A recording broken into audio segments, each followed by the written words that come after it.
now we're at the time where the Hamashiach is getting ready to come. And hidden riches of secret places, that thou mayest know that I am the Lord. Last words, brother. Shalom, ma. All right. Shabbat shalom. Shabbat shalom. Shalom. All right, Shabbat shalom, Shabbat shalom, Israel. All right. You already know what to do. If you hear us loud and clear, go ahead and give us that mic check. That's right. Want to welcome everybody on. Pray that everybody's having a blessed Shabbat. I know I am. I'm giving all praises and all glory to the great I am. All praises to the Most High. Bring it out, huh? Yes, sir. Got a nice little surprise for you. Hellbound. All right, we're gonna bring out some things for you. But before we do that, I wanted to show you this quote right quick. I want to show you this from one of the sisters. Said the Israelite camps are crying in their cereal because they're lying, thuggish lying Issachar for destroying the city. That's right. Hey, this should be a cut to these camps. Like the Most High has been showing these jokers all along. Man, these ain't your people. Yeah, but you don't see Nate out there champion for him, do you? That's right. Yeah, man. I thought they didn't have their own land. You know, the scriptures say that Israel got scattered to the four corners of the land, and they don't have a land to dwell in. They'll be dwelling among the heathens. Exactly. And I bet you they wouldn't be doing that stuff in their country. I bet you they wouldn't be out there on the streets of Mexico. Them jokers that get shot down for real. Absolute madness. Oh man. All right. Let's go ahead and go to Jubilees chapter 2. All right. And brother, if you want to start off with the first one and we'll just go back and forth. All right, that's a bet. All right, Jubilees chapter 2, right? We're going to start on verse 29. And you know, like we do every Shabbat, we always start out with these Shabbat scriptures, right?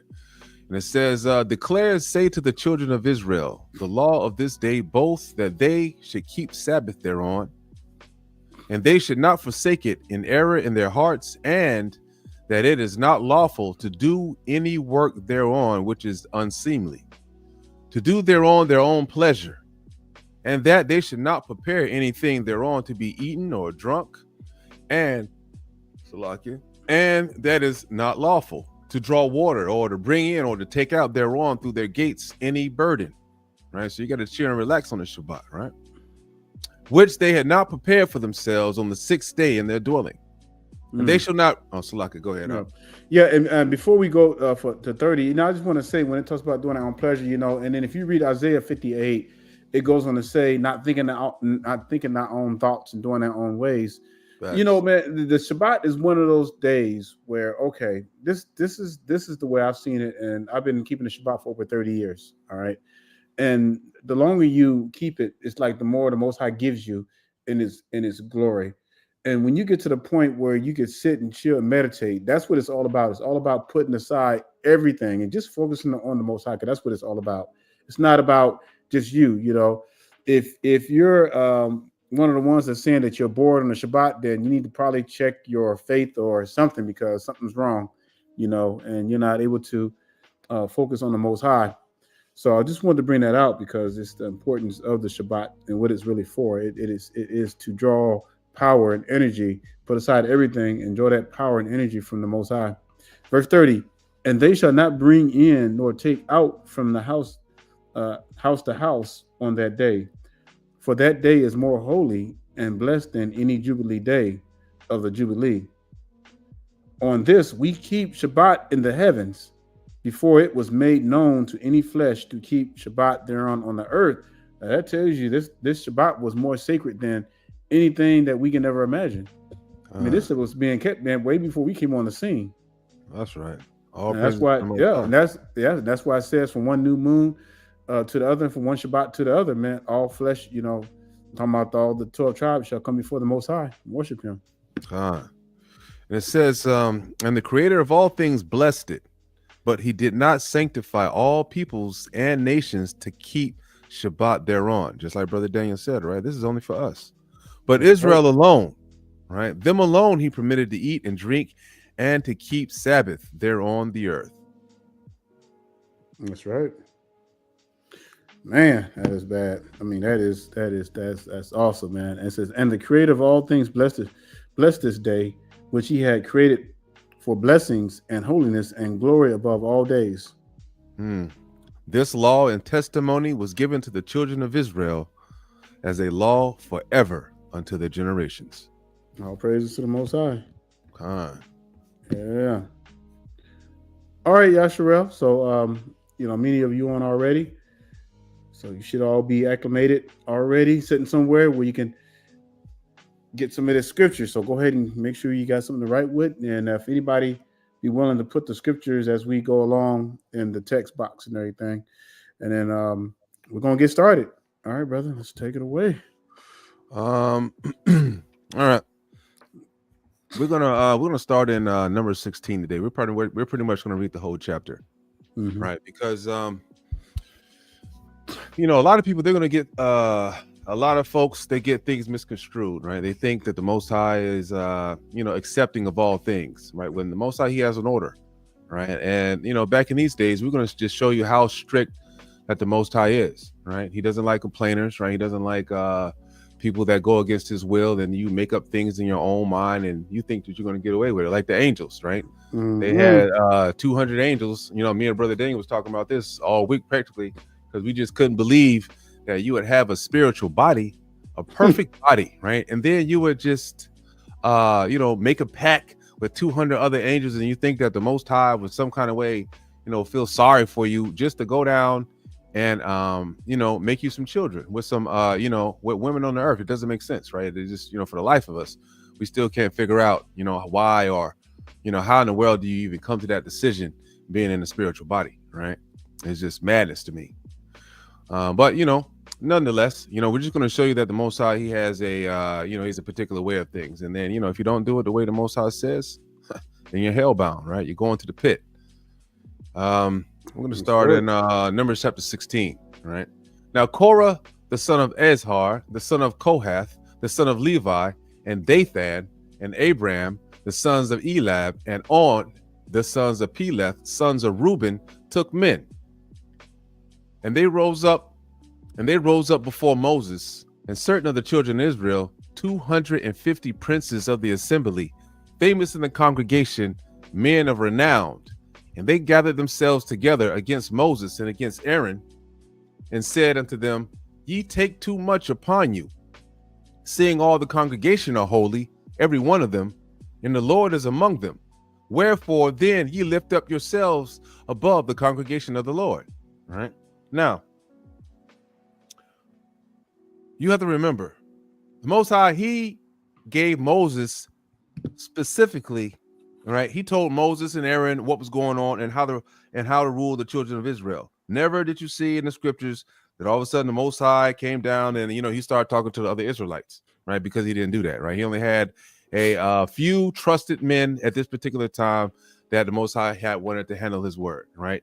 The Levites at this particular time, right? Not everybody, right? The Most High, he had priests that he decided that he want to, but all of a sudden we see that 250 princes of the assembly, right? So this is all different tribes of Israel other than the Levites, right? And now one of the Levites had brought them up here. This wicked dude, this wicked dude named Korah, right? I guess he let the rest of the Israelites of the other 12 tribes, start talking into him. Hey, man, we're great princes among the family. All 200, man, we're great men. We're renowned. We're famous in the congregation. And it said they gathered themselves against Moses and Aaron, right? So they gathered themselves together around him. And he said in verse 4, it says, and when Moses heard it, he fell upon his face, right? That's how humble Moses is, right? He's like, oh, what's going on? So he fell upon his face and he said, and he spake unto Korah and unto before you go on, I wanted to make sure. Okay, go back down so I can look at the first page. Yeah. No, pull the scriptures all the way down so they can see everything. So when you look at verse 1, we know it's talking about the sons of Reuben. So we're talking about the tribe of Reuben. All right, the descendants of Reuben. It's important to really pay attention to what's going on. And then when it says when Moses heard it, he fell on his face. Now Moshe, he could have simply been like, you know what, destroy these niggas. Let's just get rid of them.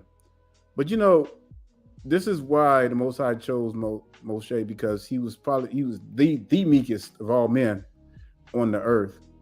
And for you to have to deal with that, and you got to understand what Moses was dealing with in the very beginning, especially when they came out of Egypt, man, constant complaining all the time. And you got to understand, like, complaining is one of the worst things you can do towards the Most High. That's almost like equivalent to showing hatred against the Creator of all things. I mean, that's basically what it boils down to. All right, go ahead, bro. Right. So, yeah, just like Brother Daniel was saying, right? So the main agitators, right, that was with Korah was Dathan, right? Abram, Elab, and Pereth, and these are sons of Reuben, and they took the men, the 250 princes. They were of the other 12 tribes of Israel. Okay, and it says, and when Moses heard it, he fell upon his face, and he spake unto Korah and all his company, saying, even tomorrow the Lord will show who are his and who is holy, right? And who will cause him to come near unto him, even him whom he has chosen will he cause to come near unto him. Right now, we have the same situation today, right? We got, people like the heathen, right? They think they have say so, right? That they're gonna take our book, right, and they're gonna teach the scriptures, right? Where have you seen in the scriptures that the heathen are allowed to teach the Bible? Exactly. It's not in there, right? You got women preachers, right? When in the world do you see in there in the scriptures where it says a woman can preach, because that's a leadership position? That's definitely in there. Right? That's not in there, right? Because teaching or preaching to the assembly, that is a leadership position, right? And so it says, and he spake at the Korah and all his company, saying, even to tomorrow the Lord will show who is his, who is holy, and who will cause to come near unto him, even whom he has chosen, he will cause to come near unto him. This do, take you censers, Korah and all his company, so 250 censers, right? And put fire therein, and put incense in them before the Lord to tomorrow. And it shall be that the man whom the Lord doth choose, he shall be holy. Ye take too much upon you, ye sons of Levi. Right? Hey, hey, I want to explain something right quick. Hey, look how the Most High puts details in this thing. He says, take ye up censers. It's like a process. It's almost like, okay, let's see if these jokers are going to repent. The Most High is setting up a process for them. Take up censers. Let's get ready. Anyway, like, dang, they getting ready. You know what I'm saying? It is, man. This is perfect the way the Most High is setting this up and everything. Like, and it makes there's no way that you can come back and say, oh, the Most High was not fair. You know what I'm saying? He's going through all these measures. He's giving these boys a chance to turn their ways, repent. But they're not doing that. They're just gonna continue to do their thing. And this is more like a jealousy situation, right? Yeah. Because the Most High could already see it on their spirit that these 250 men that were renowned, they looked upon the Levites as being special brothers, right? Oh, the Levites, y'all think y'all can teach the people, and y'all can teach the people the words of the Lord, and we can't do it? Oh no, man! I think I should be able to do it too. This is straight. They were hating on the brothers of Levi. That sounds like some camp stuff right there, man. That's what they be doing in those camps, man. Jealousy.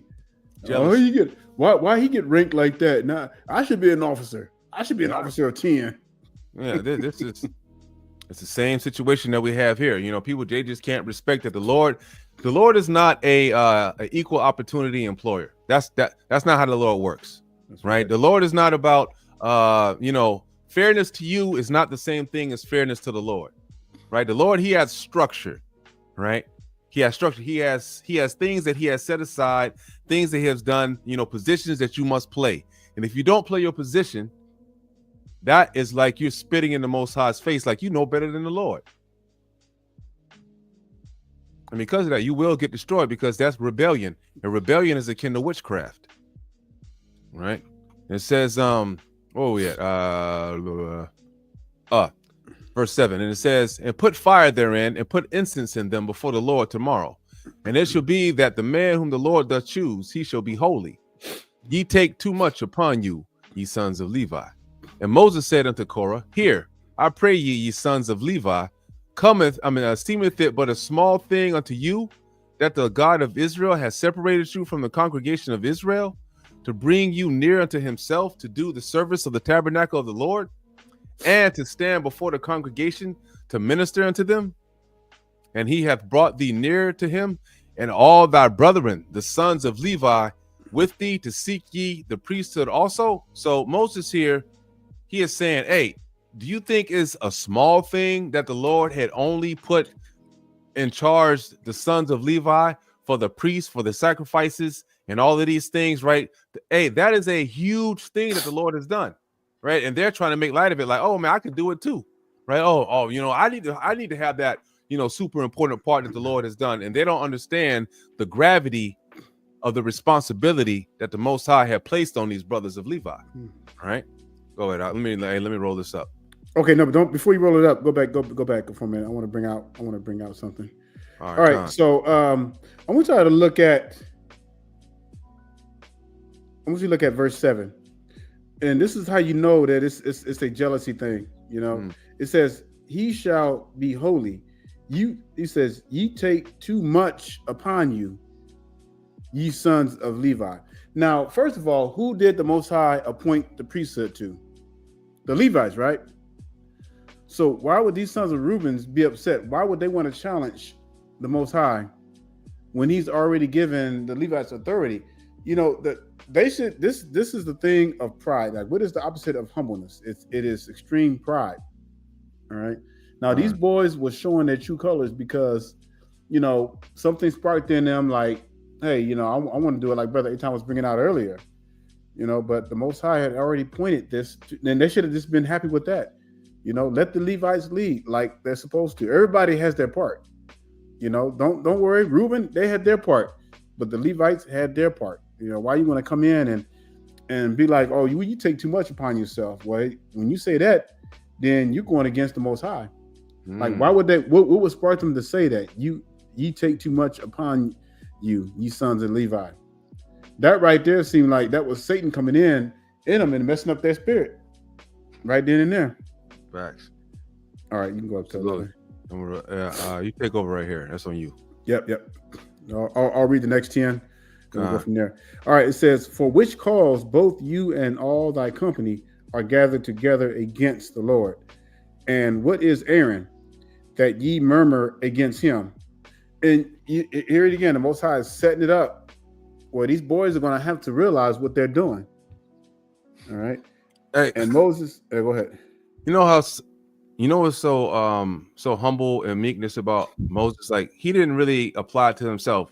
Even though they came against Moses and trying to say that it was him, he let them know from the jump. For which cause for you and your company has gathered together against the Lord. Right? He didn't say that they were gathered together against him. He let them know right now. That's like a warning. All up front, Moses is trying to warn them. Hey, man, you're not coming against me by saying, because I'm not the one that told the Levites they were supposed to have the priesthood. It was the Most High that did that.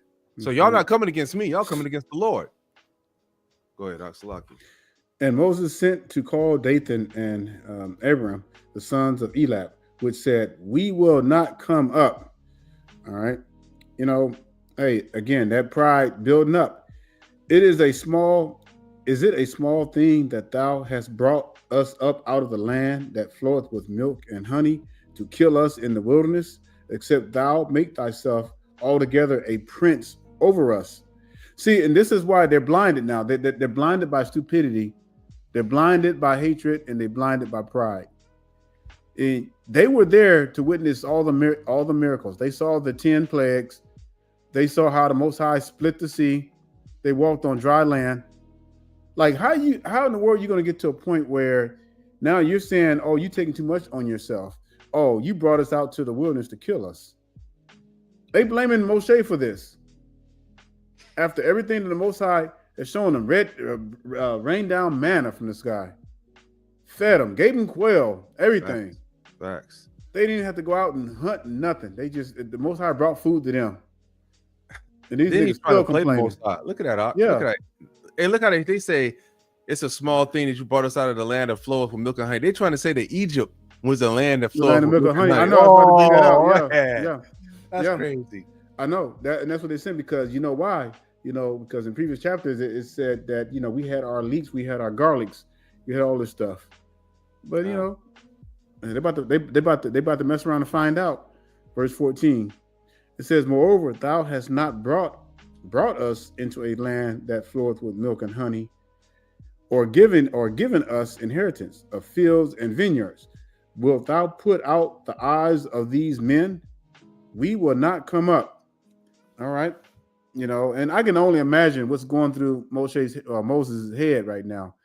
It's like, man, these guys, they just forgot that quick. They don't understand nothing. All right, verse 15. "And Moses was very wroth, and said unto the Lord, Respect not thou their offering. I have not taken one ass from them, neither have I hurt one of them." And Moshe is like, dang, like, why are they coming against me like this? I haven't done nothing to them. Only thing I'm doing is obeying the voice of the Most High. "And Moses said unto Korah, Be thou and all thy company before the Lord, thou and they and Aaron tomorrow." All right, so the showdown is getting ready to happen. And it says, "And take every man his censer, take every man his censer, and put incense in them, and bring ye before the Lord every man his censer, 250 censers." Oh man! "Thou also and Aaron, each of you his censer." Right? And the censers, represents the prayers, smoke going up to the Most High. Also, it represents wickedness as well too, because remember, it talks throughout the scriptures how the wickedness rises up to the Most High. Verse 18, "And they took every man his censer, and put fire in them, and laid incense thereon, and stood in the door of the tabernacle of the congregation with Moses and Aaron." Now here, get this. This is the part where it's going to get very, very crazy. "And Korah gathered all the congregation against them unto the door of the tabernacle of the congregations." Let me read that part again so y'all can really get the gravity of this. And it says, "And Korah gathered all the congregation." Korah gathered all the congregation. This dude was being a rebel. Then this dude was going around sowing seeds of wickedness. I can only imagine, hey man, we need to come together. We need to protest against Moses, man. He think he all this. Man, if we come together, it almost reminds me of the 200 angels taking a pact together to come together against the Most High. Right. That's what this reminds me of. "And they took every man his censer." Verse 19, "And Korah gathered all the congregation against them. Against who? Against them unto the door of the tabernacle of the congregation." Talking about Moses and Aaron. "And the glory of the Lord appeared unto all the congregation." I'll read this last verse, and you can take over at 21. Go ahead and scroll up. All right, verse 20. It says, "And the Lord spake unto Moses and unto Aaron, saying," all right, here we go. "Separate yourselves amongst this congregation, that I may consume them in a moment." All right. So, hey, he's talking about all the 12 tribes. Yeah. Right. Yeah. Korah, he was able to, just like Brother Daniel was saying, man, he saw a dissension in the camp, man. This is why the Most High had to kill everybody, right? And then let everybody 19 and under make it into the land of Israel at that time. All right. Because look, how in the world that that the Levites are the priests, you got Moses and Aaron leading, and then all of a sudden you got these brothers that just because they're famous in the camp, they have some kind of way to convince all the congregation of Israel to come against Moses and Aaron again. Right? Said, "Oh man, we're just as important as Moses." When were they on the Mount Sinai talking to the Most High? Getting the 10, like the 10 Commandments. Right? They didn't get they didn't come down the mountain and their face was glowing. Right? The Most High, he was talking to Aaron too. What in the world? How in the world did they delude themselves into thinking they were just as important as Moses and Aaron? Just because you're an Israelite, you're somebody chosen from the Most High, that does not mean that you're going to have just as, even when we get to the kingdom, you're not going to be just as esteemed as Moses or just as esteemed as Abraham or King David. right? Or any of our great leaders of the past. You better just be happy that you made it. If this is the type of mind frame that you have, guess where you're going? You're hellbound. This kind of mind frame right here will send you straight to the pit. Brother Dan, you got anything to say? No, I mean, you got to understand, it's like a cancer. And, when this stuff starts to spread, guess what? It starts spreading throughout the whole camp, and it has to be dealt with. Because if it doesn't get dealt with, it's going to continue to spread. All right. And this is how it does. When you look at those, can you hear me okay out? Yeah, Con, I got you, brother. Yeah. When you look at the fallen angels, those 200, when they made a pact with one another, I guess they were thinking in their minds, I don't know, I'm not saying that's what they were thinking, but I'm just only imagining that they thought maybe if they make a pact together, maybe nobody can't come against us, maybe we can prevail. But they found out real quick. The same with Korah and Dathan, they about to find out real quick that the Most High don't play with wickedness. Go ahead. It says, separate yourselves from among this congregation that I may consume them in a moment. Right? The Most High is already mad. Right? It says, and they fell upon their faces and said, O God, the God of the spirits of all flesh, shall one man sin, and wilt thou be wroth with the whole congregation? And the Lord spake unto Moses, saying, speak unto the congregation, saying, get you up from about the tabernacle of Korah, Dathan, and Abiram. And Moses rose up and went to Dathan and Abiram, and the elders of Israel followed him. And he spake unto the congregation, saying, depart, I pray you, from the tents of these wicked men, and touch nothing of theirs, lest ye be consumed in all their sins. That's right.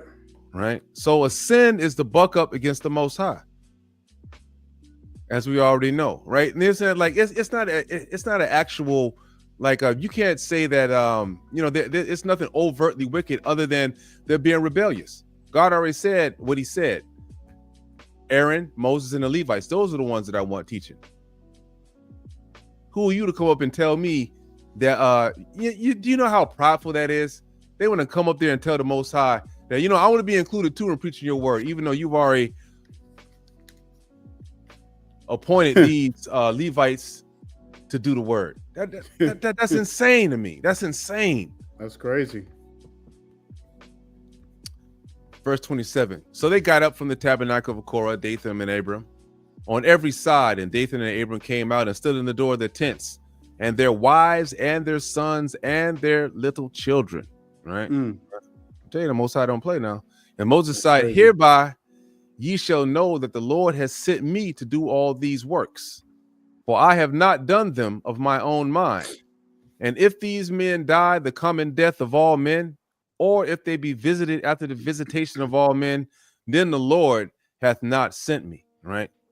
So this means that Moses is saying, okay, if y'all have a regular death, died natural causes, so forth and so on, right? And if they be visited after visitation of all men, right, then the Lord has not sent me, right? Meaning that, Moses is about to put it, show them straight up how the Most High feel.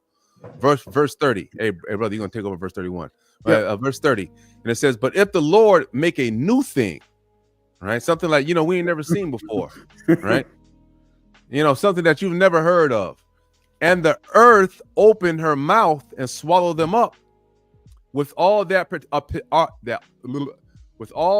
pertaineth unto them, and they go down quick into the pit. Hellbound, right? They go down into the pit. Then ye shall understand that these men have provoked the Lord. All right. So here we are. We're getting ready to get into the action part.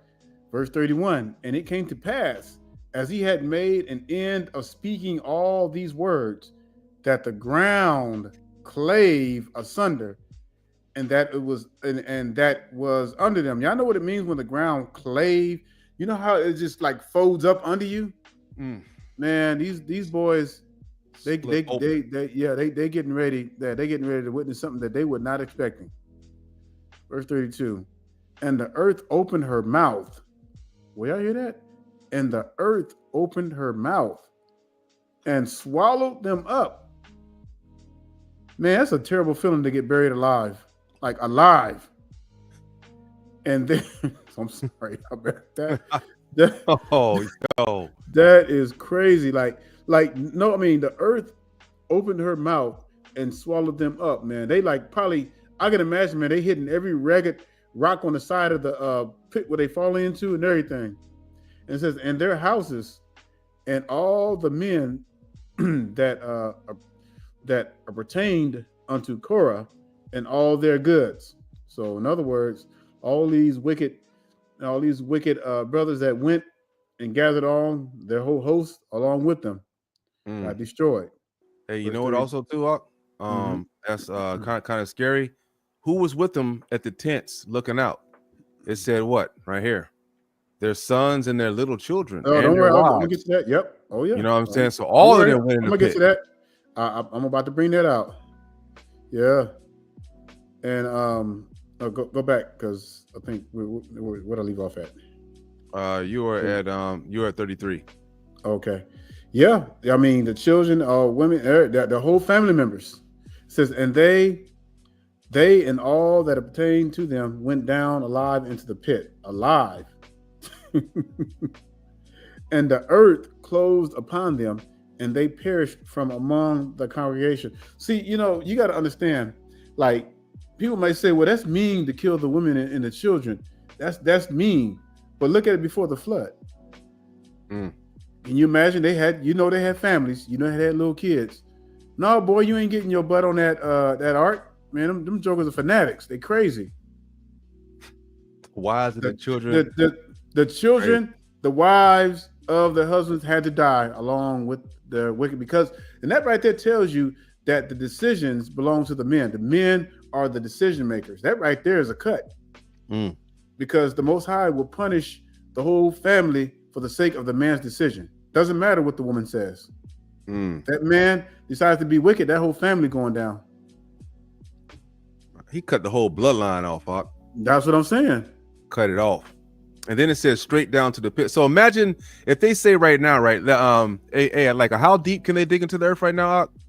I think it's 7 miles. And that was with a 2-inch. That was with a 2-inch drill bit. Okay. So now we know that the pit of hell is further down than that. Yeah. So it said they went down alive into the pit. So imagine how, like the chasm had to be so big when the earth clave in two to suck them all up in there. That's man, come on, man. That's scary, man. Yeah, that's scary right there. That is scary.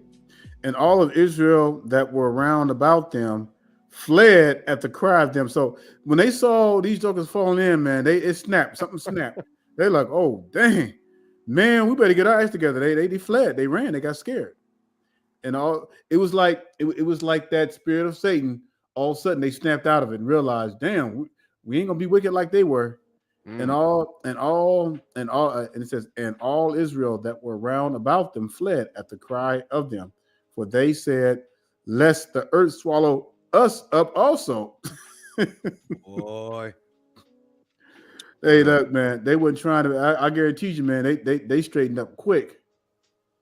And it says, and there came out a fire from the Lord and consumed the 250 men that offered incense. All right, let me read that again. And there came out a fire from the Lord and consumed the 250 men that offered incense. So not only are they falling to a pit, fire is falling right after them. Man, that's scary. That's crazy. So he burnt up the leaders of the group. Remember those 3 leaders that we read about in Israel in verse 16? He burnt up them leaders, and also the 250 men that they were great. Remember now, they were great men of renown who had the spirit at one time in the Lord. Man, the Lord don't care about that. It burnt them up on the spot where it with a flame. Boom. Man. And the Lord spake unto Moses, saying, speak unto Eleazar, the son of Aaron, the priest, that he take up the censers out of the burning and scatter thou the fire yonder, for they are hollow. Man, the Lord didn't even burn up the censers, man. He Dang. burnt up the wicked niggas, Slakia. He burnt up those wicked Israelites, and then burn up the censers at all because they're hollow, because they were, that's Yep. man, that's precision. That's a precision attack right there. Go ahead and bring it all the way to the top, 38. All right, where you want, a 38? Yeah, I'm on 38. So yeah, just bring it all the way to 38. Right. Yep. It says, the censors of these sinners against their own souls, let them make them broad plates for a covering of the altar, for they offered them before the Lord. Therefore they are hallowed, and they shall be a sign unto the children of Israel.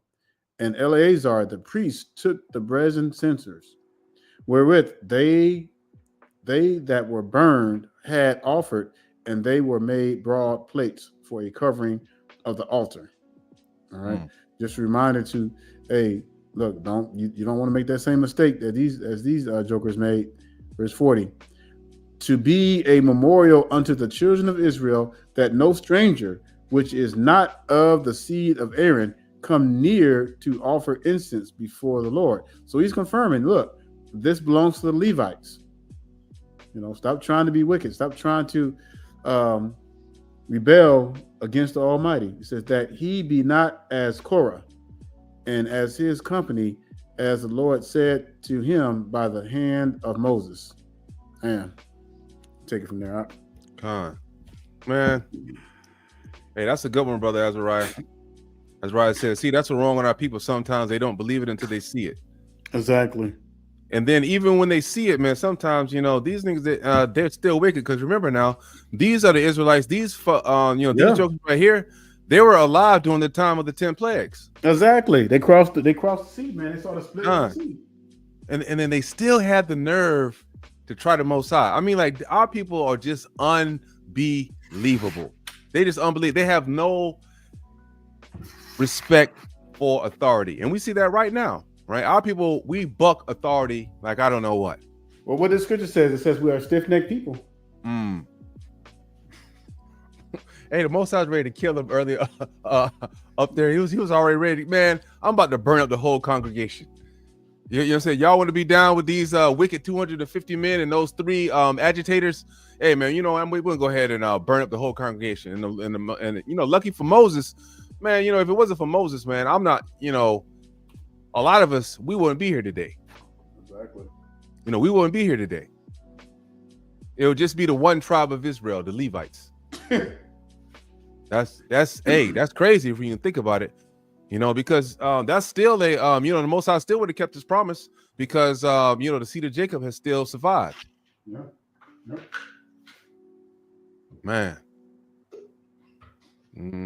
Boy, one for Moses, boy, we'd be, in the grace of the Most High, man, we'd be dead. It says, but on the morrow, all the congregation of the children of Israel murmured against Moses and against Aaron. Man, see, they still didn't learn, right? Look at this. Look at this, right? After after they saw the whole ground open up, swallow up 250 men, those agitators, along with their houses, the women and children, they still got the nerve to talk crap about the Lord. They murmuring. Notice it said agitators. What does it mean when you say agitators? Complainers. Gone.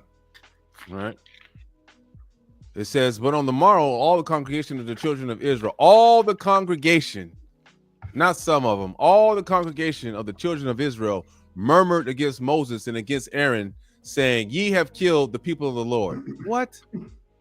Moses just told y'all that the Lord did it. Now, you know what I'm saying? Like, this is that delusion spirit, right? That delusional spirit. How when I tell you, or when we tell you one thing, you try to make excuses and try to go around and be like, oh no, that's not happening. Well, I'm gonna put it on you. Well, I'm gonna put it on you, or this was gonna happen. When it's clearly it was the Lord. 42. And it came to pass when the congregation was gathered against Moses and against Aaron, that they looked toward the tabernacle of the congregation, and behold, a cloud covered it, and the glory of the Lord appeared. And Moses and Aaron came before the tabernacle of the congregation. And the Lord spake unto Moses, saying, get ye up from amongst this congregation, that I may consume them in a moment. And they fell upon their face. This is the second time. Now remember, you know, man, I wonder what's the time. This is after, Doc? yeah. You know what I mean? This is after the first. Now after seeing the ground open up and swallowing them, and you would think, and then these same agitators, man, they were the ones who ran. Like the ground don't swallow us up, and then they're gonna turn around and complain. I wonder what was the time frame between these, between these situations. It's just weird. I know, yeah, it could have been years. It could have been years. I don't know, man. You know, because you could be right, but still, they were still alive enough to know that they saw what happened to their brothers. Facts. So that was facts. It was close enough then they could remember. Yes, sir. Yep. Man, that's a shame, man. You know, sometimes it's really it's really a disappointment. You know, I am 100% glad that I'm a child of God, right? Or, I'm considered to be a child of God along with, Brother Daniel and all of our people, right? But it's also an embarrassment, man. It's a reproach to know that our people were just this ignorant, stupid, and wicked. If you see our people today, man, they the same folks. You know they are the daggum same folks. No other nation on this earth acts like this but us. No other nation on the earth acts like this but black people, right? Israelites, Facts. Niggas, Facts.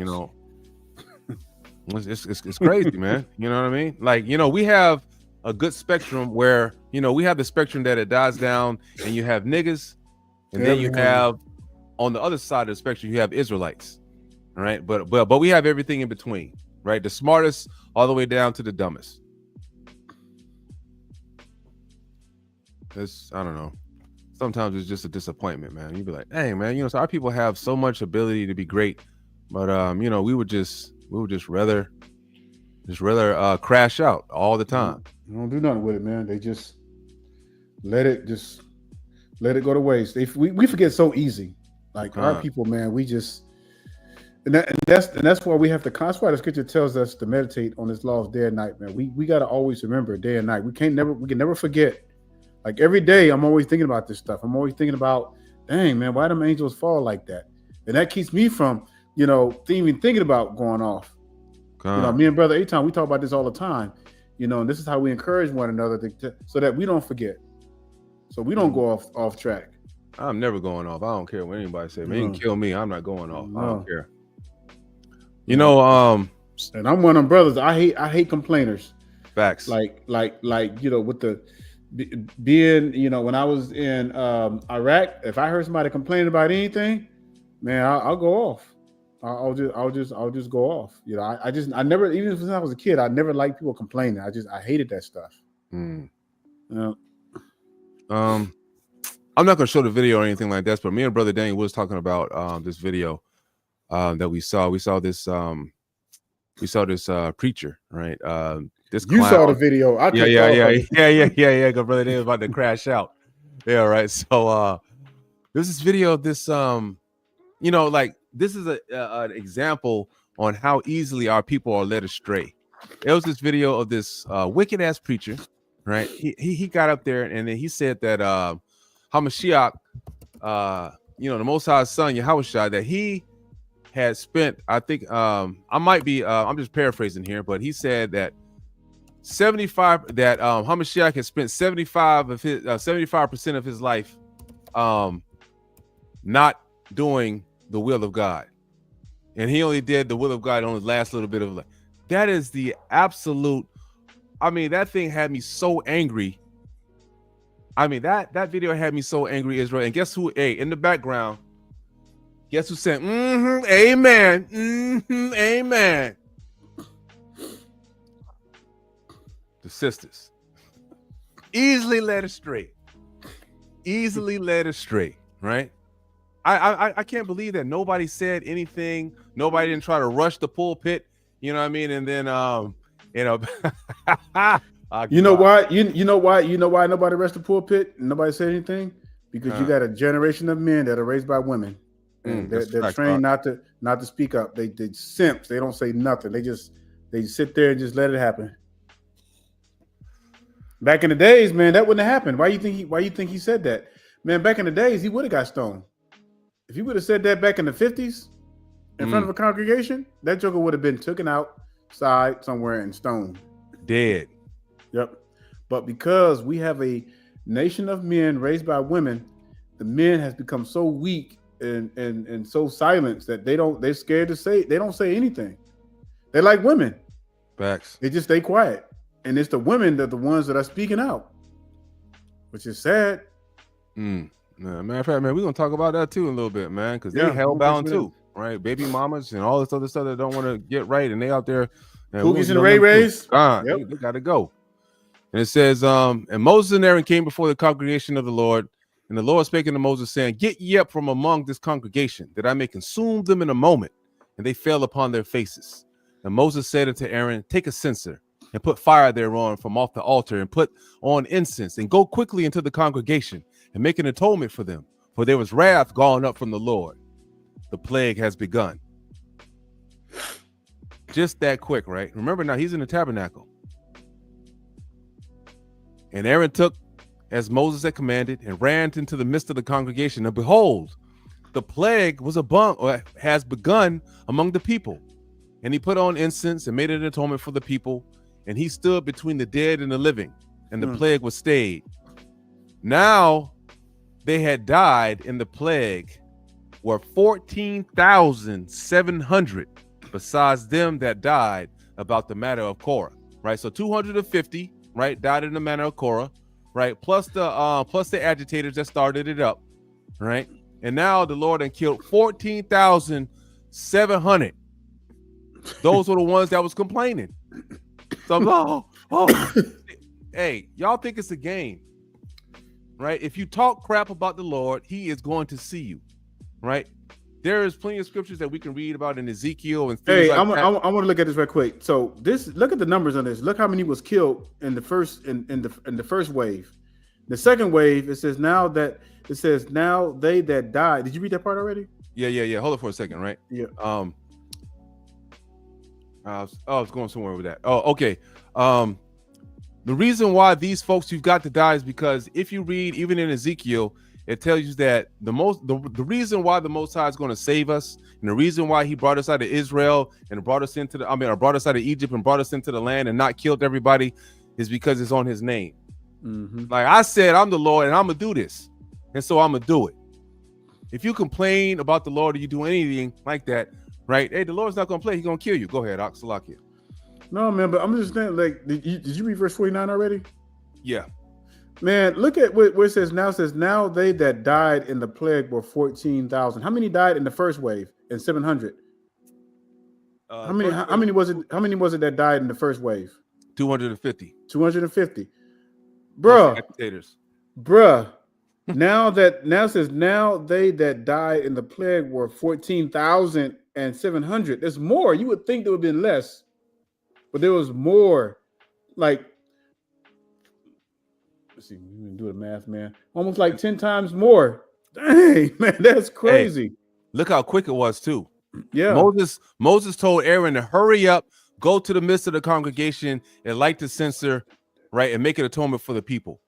By the time Aaron had got there, the Lord had already killed 14,000 of them. Hey, check this out. But then when you read that, it says now they that died in the plague were 14,700. Beside them that died about the matter of Korah. So right now, this couldn't have been years apart. This had to have been like much closer. Wow. Well, we know it was fast as far as the plague is concerned. Yeah. So like I wonder what kind of plague it was. Like it was an evil spirit or I don't know what it was that the Lord sent that could kill 14,000 men. Well, it's almost like He made that journey. It's almost like that verse in Ecclesiastes where it says that He has ruach that are made for destruction. You know, he probably opened up a portal, man. All them damn creatures came out and ate them up. Man, that's just, I don't know, Israel, man. When I look at these stories, man, and I look at this stuff in the scriptures, man, it just makes me, it just really makes me think about, hey, man, you really can't complain, right, man? If you see your brother die, you see somebody die, the Most High to put them to death for something, man, you can't never say that the Lord is unrighteous about anything, right? You can't say that the Lord is not fair about anything, right? You can't even think that, right? That's not your That's not your mind frame. Whatever the Most High does, whatever happens, right? Mm-hmm. It's the perfection of the Lord. That's just the way you got to look at it. You don't know what's going on. You're just a mere human being. You don't even know how to make an eyeball. The Lord says he knows every hair on top of your head. You don't even know every hair. You don't know how many hairs you have. You don't even know how many hairs in your mustache. The Most High knows the account of every hair on everybody on the earth. Just think about that for a second.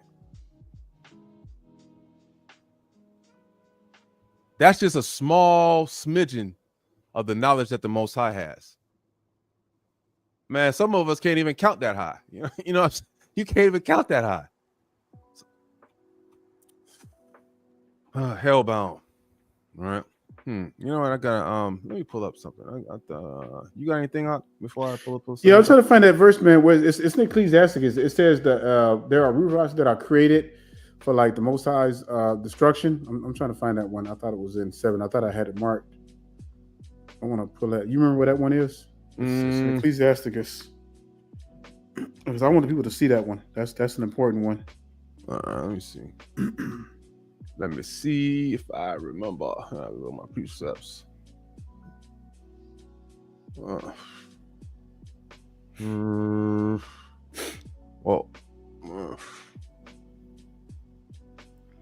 It says the one where it says that what does it say again, Oxlock? It says there are ruachs that are created. Hey, go ahead and talk to him. I'll pull it up. Okay, all right, Con. All right. Anyways, Israel. Well, just like we're saying in the lesson, right? Hellbound. Most of the things that we do today, right? We don't even understand that the Most High, he has a particular, right? He has a particular way. Sirach 39. That's right.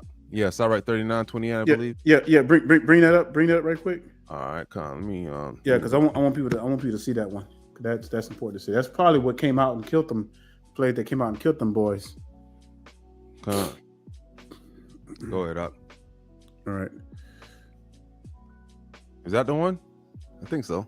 Yep, there it is right here. Yep, it says there be spirits that are created for vengeance, which in their fury lay on sore strokes in the time of destruction.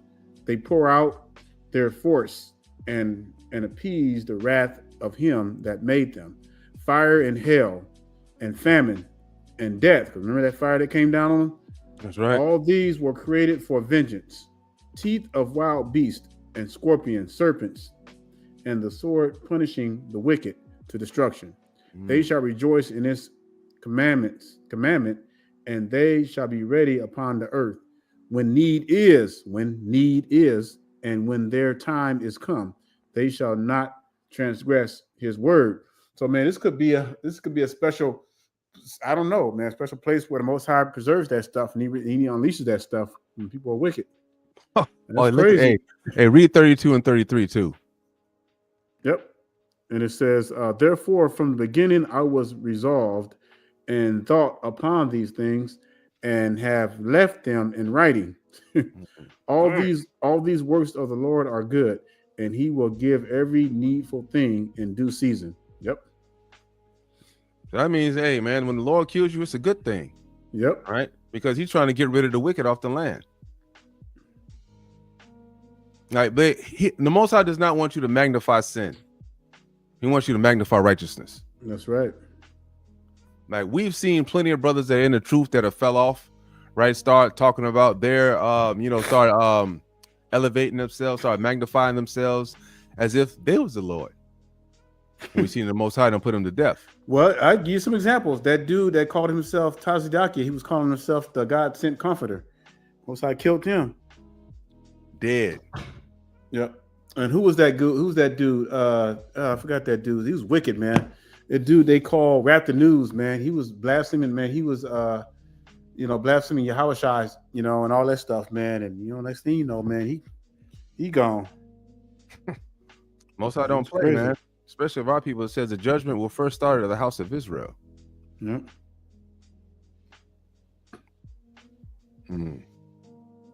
I think say what you I trust. do agree. Slocky. Hey, you got anything? Yeah, I saw this. No, right. go ahead and bring it out. All right, Con. So we're gonna little switch gears here, right? We're gonna talk about some more things. All right, Israel, take a listen. And remember, this is all going to rebellion. Oh, wow. How dare you? I would say. I caught it with that. Say what you're I do think. Say what your I chest. do agree. Men are above women.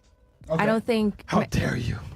Men and women are not equal at all, and I feel like what? men and women are not equal. So You said men are above women? Men are above women. Hey, technically. Systematically. We were born. Girl, pressure. We were. If women, you pick me, I'm gonna let you Well, let her. How about this? Let's let her get all of her stuff out. Then, if any ladies disagree, you can go ahead and say why you disagree. Go So ahead. Say women everything are you gotta say. meant to help men. We are their helpmates. I'm very religious, and it's like in the first book of the Bible. We were made to help men, and I don't think they get enough credit or enough support or enough respect.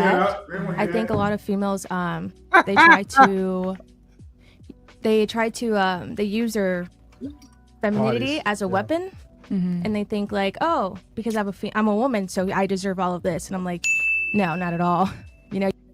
Now, some might be wondering, like, why, why are these brothers going over this, right? Why is this, what does this have to do with the lesson? Now, if you remember, just like we were saying from before, what did the Most High kill those other brothers for?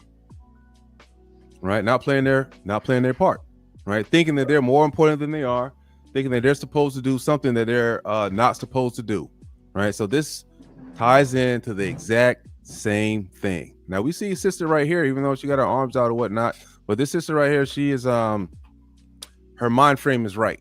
So her mind frame is right, and she understands her position, right? There is no, she's not trying to be a Levite. You know what I'm saying? She's not trying to go up and buck against the Most High and would be like, hey, I'm supposed to be leading the church too. You still have to do your part. You still have to give. Dick. Sorry. That I had a conversation. Just be pretty, and I'm like, so he's paying everything. That's crazy. Okay. Damn. That's crazy. Do any of you disagree with her worldview on that? Yeah, I disagree. All right, sure. I actually do. Sure. I will turn it. Who wants to go first and who disagrees with her? Cash, money. Okay, All I'm right, go gonna ahead. go first. So I actually, Now, is it a surprise, Israel?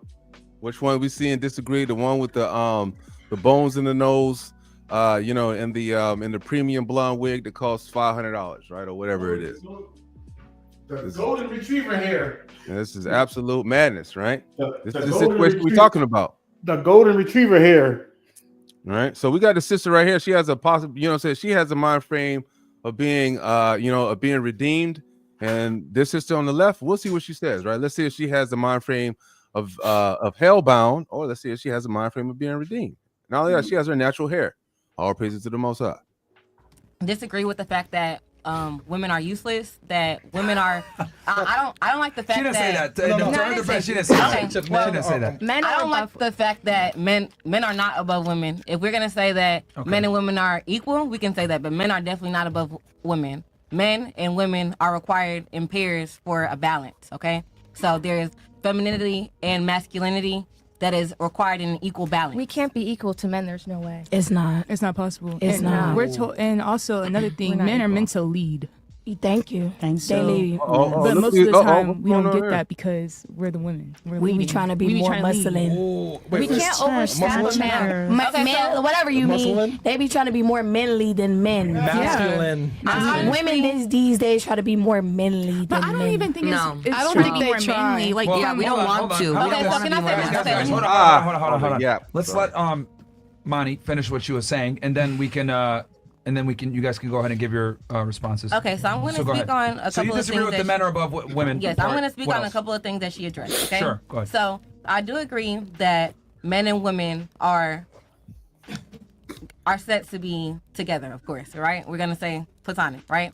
However, I do believe that women and men have different roles. You can't say one is greater than the other. They have different roles to Hey, stop right there for a coincide minute. and create a proper Come balance. on. I don't think Yeah, so when you listen to certain women when they talk, especially women like this, they start talking from their own ways. They think that they have this special knowledge where they can, Like when she said that the couples are made in pairs for balance, she don't even know what she's talking about because she don't have the phone, she don't have the spirit, and she definitely ain't keeping the laws, commandments of the Most High. I mean, that's evident.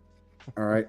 But if she truly understood the scriptures and if she was keeping the Most High's laws, she wouldn't be on this show. But she would know that there is no kind of not even remotely close to equality. All right. Did the Most High create Eve the same way he created Adam? Of course not. No. Absolutely not. Where did Eve come from? She was a piece of Adam.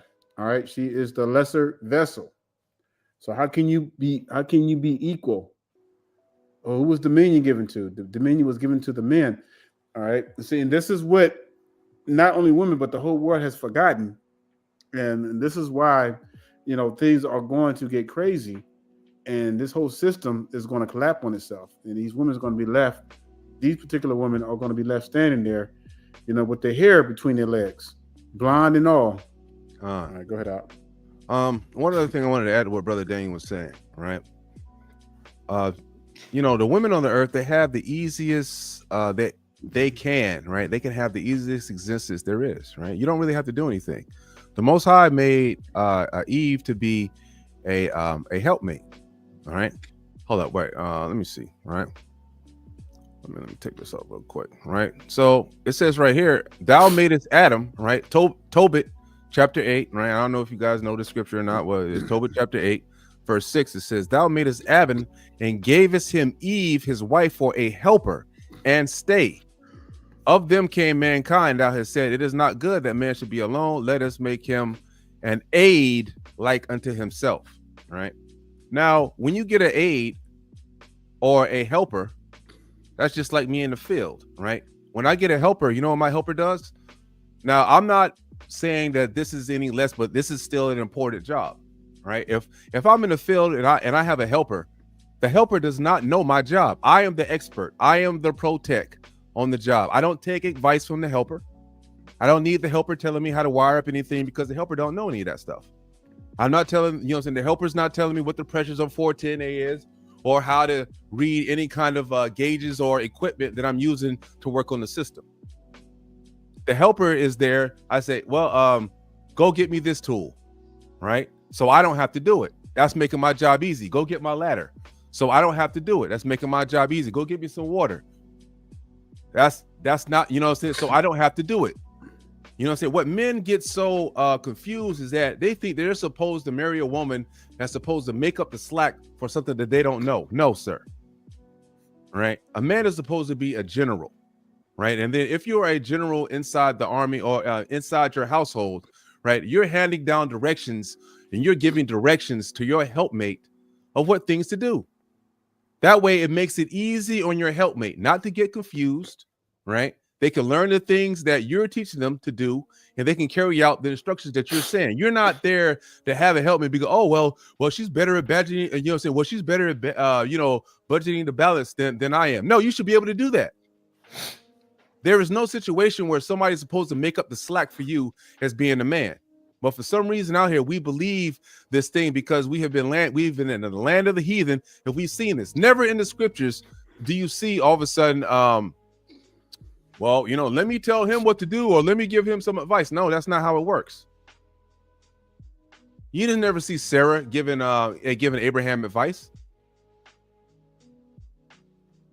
You didn't see King Solomon, or King David taking any advice from any of his wives. Mm-hmm. Right? They have a easy, cushy life where they're supposed to just chill, right? Trust in the leadership of their man and relax on the earth. Right? Wherever that may be, right? Like it's the very first time that we see that in the scriptures that a man took advice from a woman. What happened? Do we need to go back to Genesis and see what happened? Killed every damn body on the earth. Killed everybody. You mean go back to Numbers? Yeah. No. I'm saying Eve. Oh, Eve, yeah. You know what I mean? The very first time a man listened to a woman all of a sudden, and then he did not stay in his leadership role where the Most High had put him at, killed everybody on the earth. Got the angels messed up, got the animals got to shut their mouth. They can't talk no more. 200 angels fell. The earth is in turmoil, wickedness all the way around. Now we got to die. Ridiculous madness. All because the man could not stay in his leadership role. If that's not if that is not a revelation to the brothers that are in the truth, I don't know what is.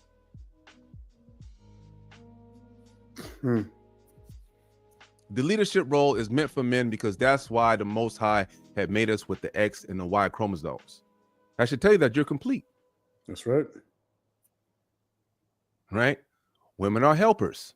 Don't put more on them than they, don't put more on them than they can handle. That's what you're doing. The Most High didn't put them in that particular role. So when we do see women that's playing the role that they're not supposed to play, they're headed for destruction. They're hellbound. They can't stay with one man. They have babies outside of wedlock, right? They're easily led astray. Said, thou madest Adam and gave him Eve, his wife, for a helper. No, it says for an equal or a partner. Where does it say that in the scriptures? They don't say that. It says for a helper. Well, let's get back to the video. Slack you. Hey, you want to say greater something? than women. I don't think women are greater. No, go ahead. I will after video. I will after the video. All right, Con. I don't think men are greater than women. I don't think women are greater than men. Women are not created on earth to be a man's helpmate. I completely disagree. A man is set on this earth to be a provider and protector. Okay? I'm here to nurture, I'm here to lead, and I'm here to care. But as far as my ordained role to be your helpmate is incorrect. As a woman, she definitely ain't here to be she definitely ain't here to lead nothing but her mouth. Hey, this is the only in America, man, and this is the thinking of a lot of women. You know, and she's just one woman, but this is the thinking of millions of women. You know, they think because, you know, the justice system and everything, and because they, you know, in America, hey, you know, you can do what you want to do. But I'm telling you, when we go to the wilderness, it ain't going to be none of this.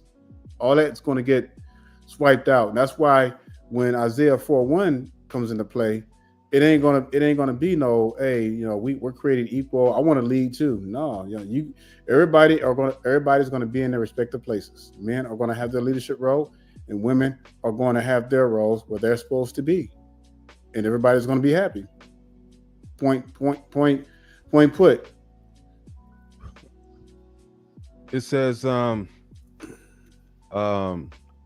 wise man is angered. You know, so what's that scripture? Ak? You remember that scripture? It says, man that's a wise man is angry or something like that. You know what I'm saying? Like he gets mad about the situations that's around him.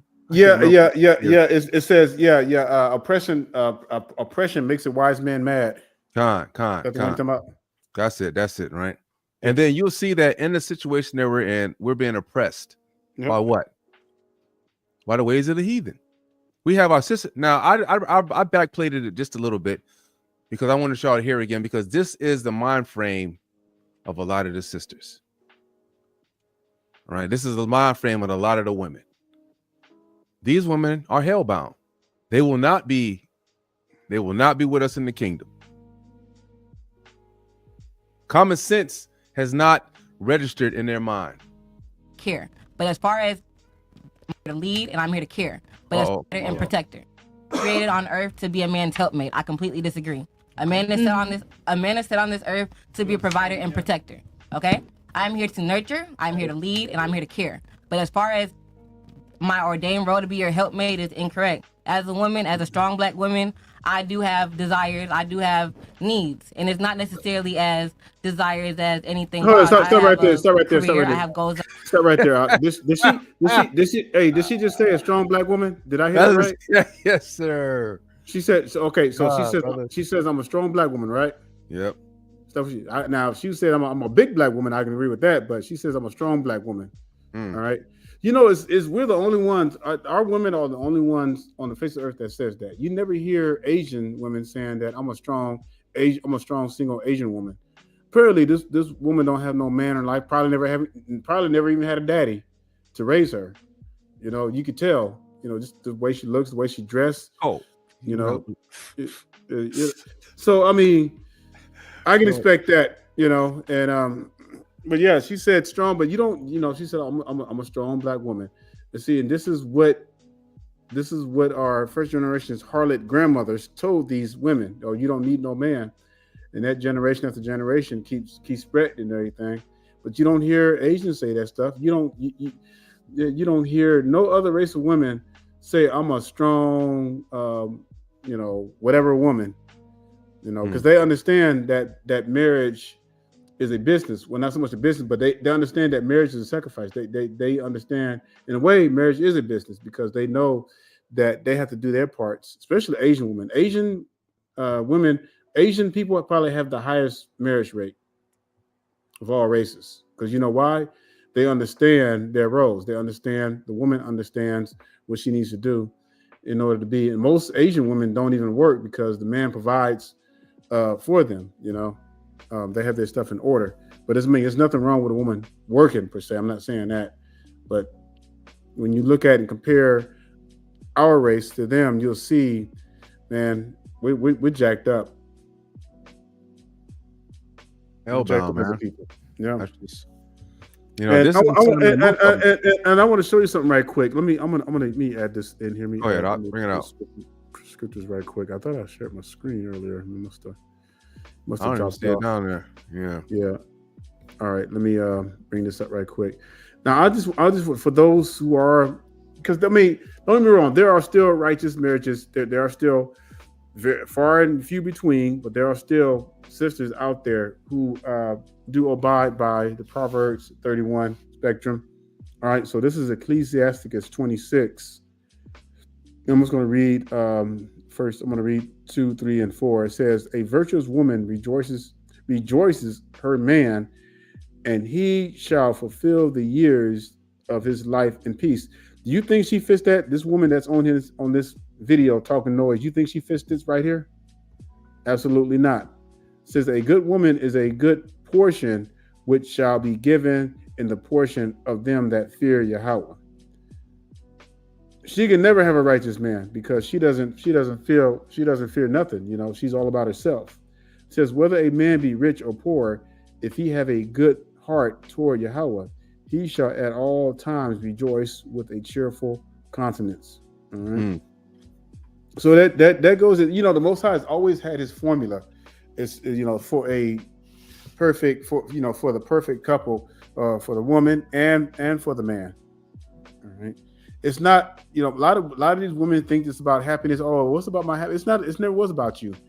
Again, if we go back to the beginning, what was the purpose of woman? To be a helpmate. If we want to get let's just be real, y'all. If we really want to get technical, Eve was pretty much the first servant. Look, call it what you will, but that's pretty much what she was. She was the first servant. And if you find a righteous man, you're supposed to be happy to serve exactly. that. Yep. It doesn't matter if the man's rich or poor, or if you got a 6-figure job or whatever the case may be, right? Every woman's role on the earth. If you look at how you're created, if you look at the biology of every single woman, your body is created for a man. It's created to be paired with a man. Your body is not created to be by yourself, right? At no point in time is your body supposed to be created to be by itself. As a matter of fact, the scriptures even say in 1 Corinthians 11, "For the man is not of the woman, but the woman of the man. Neither was the man created for the woman," right? And understand, it says, "Neither was the man created for the woman, but the woman for the man." So this is not my own words. I'm saying that these are the words of the Lord. Right, it is telling you straight up that women are created for men. Is that anything wild? I have a right. So whenever you have some wickedness like here up on the station, and this spreads, because wickedness is so easily, wickedness easily spreads. Right? Don't get it twisted. And when it says that the woman is created for the man, of course, it doesn't mean you just slap around. No, of course not. You do what I say. No, it's not like that. That's not what we're saying. But if the brother is righteous, you're not, you're gonna be treated like a queen. You know what I'm saying? And this is why we have to really get back to these laws, commandments, statutes, because until then, everything's gonna be out of order. Everything, women, we're gonna have old soft back men, no backbones, and it's gonna get worse and worse. Like, man, brothers, they don't want to hear this. Neither was the man created for the woman. Oh yeah, I was created to do it. No, brother. The woman was created for the man to be your helpmate, to help you realize your dreams, your passions, your goals. It should be her. A good woman will want to support you through those dreams, goals, whatever it may be, because she has the wisdom enough to understand that y'all are both making it to the same place at the end. Right? You can't, you can't be fighting in two different directions. While she's over here trying to be a strong black woman and lead and do all this foolishness, right? Meanwhile, while you over here, you're trying to, you're trying to create a plan. You got this going on over here, but she's not following your direction. You got to leave them women by the wayside, right? They're hellbound. You got to leave those women to the wayside. They are hellbound.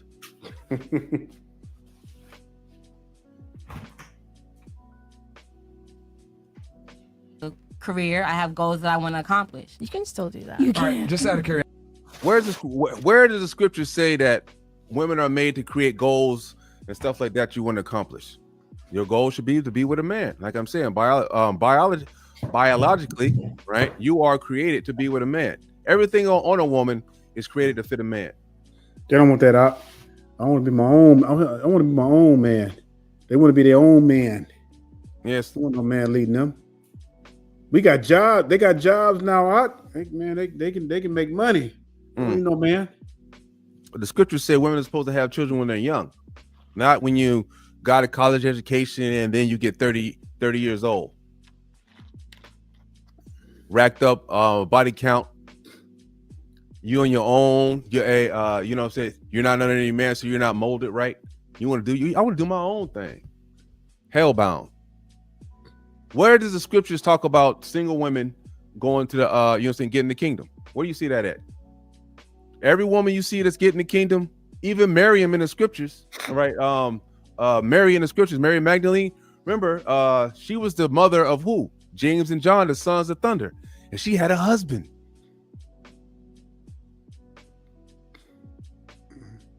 She had a husband. Every single sister that you see in the scriptures that accounted for the glory, they have a man. They have a husband. You don't see single sisters in the scriptures, praise. Not one. Every single sister that you see that was single in the scriptures, like Ruth or any of these other sisters, what was their mission in the scriptures? To get a husband. To get a husband. But you got niggas, Salakia. You got wicked Israelite women like this, right? Are you religious or no? Have needs, and it's not necessarily as desires as anything wild. I have a career. I have goals that I want to accomplish. You can still do that. You All can. right, just out of curiosity, are you religious or no? Yes, I am. However, I was also raised in a single parent household by a man, and he did raise me to be a strong black woman that does not need a man for anything. That nigga was a simp. That's what happened to him, right? Because hold up. Wait. My question is, what were you raised Christian, Catholic? I was actually raised Rasta. What? Rastafarian does not teach that, right? The Rastafarian doctrine, it teaches that no woman is supposed to lead. So whoever her daddy was a simp, most likely raised up by a single mother, and he did not do a good job. Look at this woman. He has failed his daughter. She is a failure. A failure at life, that old with no husband. She is a failure. On the way to the lake of fire.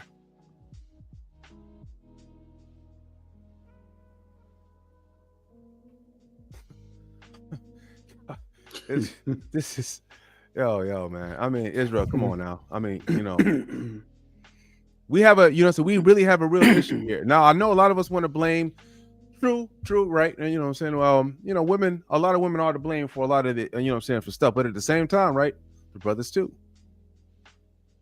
Right? But don't worry, they hellbound. Them brothers gonna get destroyed, just right along with these wicked women.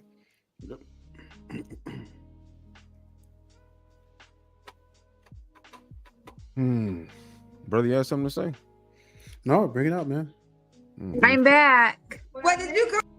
We got another one up here, right? We're gonna play this one right here. We're gonna play. You're here. You did something. I did. Wait, let me turn you off because you're in my background. Okay, Angelica's back. Let's get Angelica. Okay.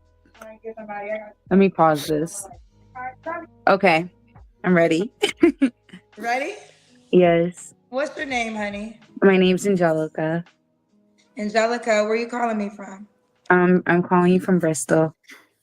Kendra G Singles, the dating app, is available now on iPhones and Android phones. Connecticut. Not sign up on that. From Connecticut. Yes, CT. How old are you? I am 33. Okay, and what you do for a living? I'm an MA. What's the MA? A medical assistant. Okay, do you have any kids? I do. I have 4. How old are your 4 kids? I have a 14-year-old. I'm so nervous. I'm turning red. I have a 14-year-old, a 12-year-old, 7, and a year and a half almost. Okay. By how many men? 2. I was married for 10 years and Let's go ahead. Hellbound already. Good gosh, man. Now what's this, man? Hellbound already. Did she say she was married for 10 years? Bro, she said she was married for 10 years. Hold up, man. Let's play that back. Now, Israel, right? These are the things you have to watch out for, right? I know we tell y'all this over and over again, but we want to show you that these are out here. These women are out here. Some of these women, right? You might be dating, and you might not even know they got kids until it's over. And it's more than few. It's way more than few. You done laid down with a woman, don't even know you got kids, and guess what? You know you caught up in adultery. Right? Out here soul seeking. Hellbound. Straight to the lake of fire you go. I do. I have 4. How old are your 4 kids? I have a 14-year-old. I'm so nervous. I'm turning red. I have a 14-year-old, a 12-year-old, 7, and a year and a half almost. Okay. By how many men? 2. I was married for 10 years and then I just got out of another one. You got married? You've been married twice or once? Once. You said just got out of another what? Relationship. Okay. So why are you not with the 1.5-year-old dad? He cheated on me. How'd you find out? I went through his stuff and found out. You went through like his phone?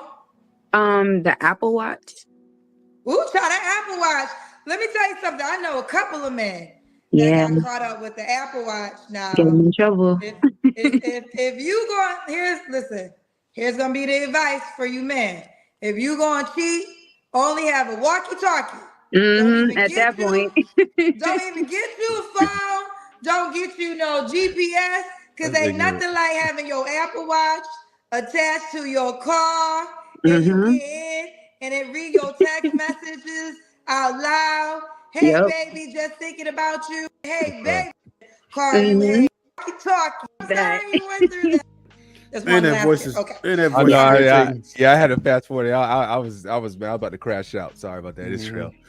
Ooh, and what's your zodiac sign? I'm a Sagittarius. Sagittarius. Wickedness. Angelica, Bristol, Connecticut, 33, Sagittarius, medical assistant, mom of 4 kids by 2 men, was married. Okay, man, she is a woman of 3 kids, right?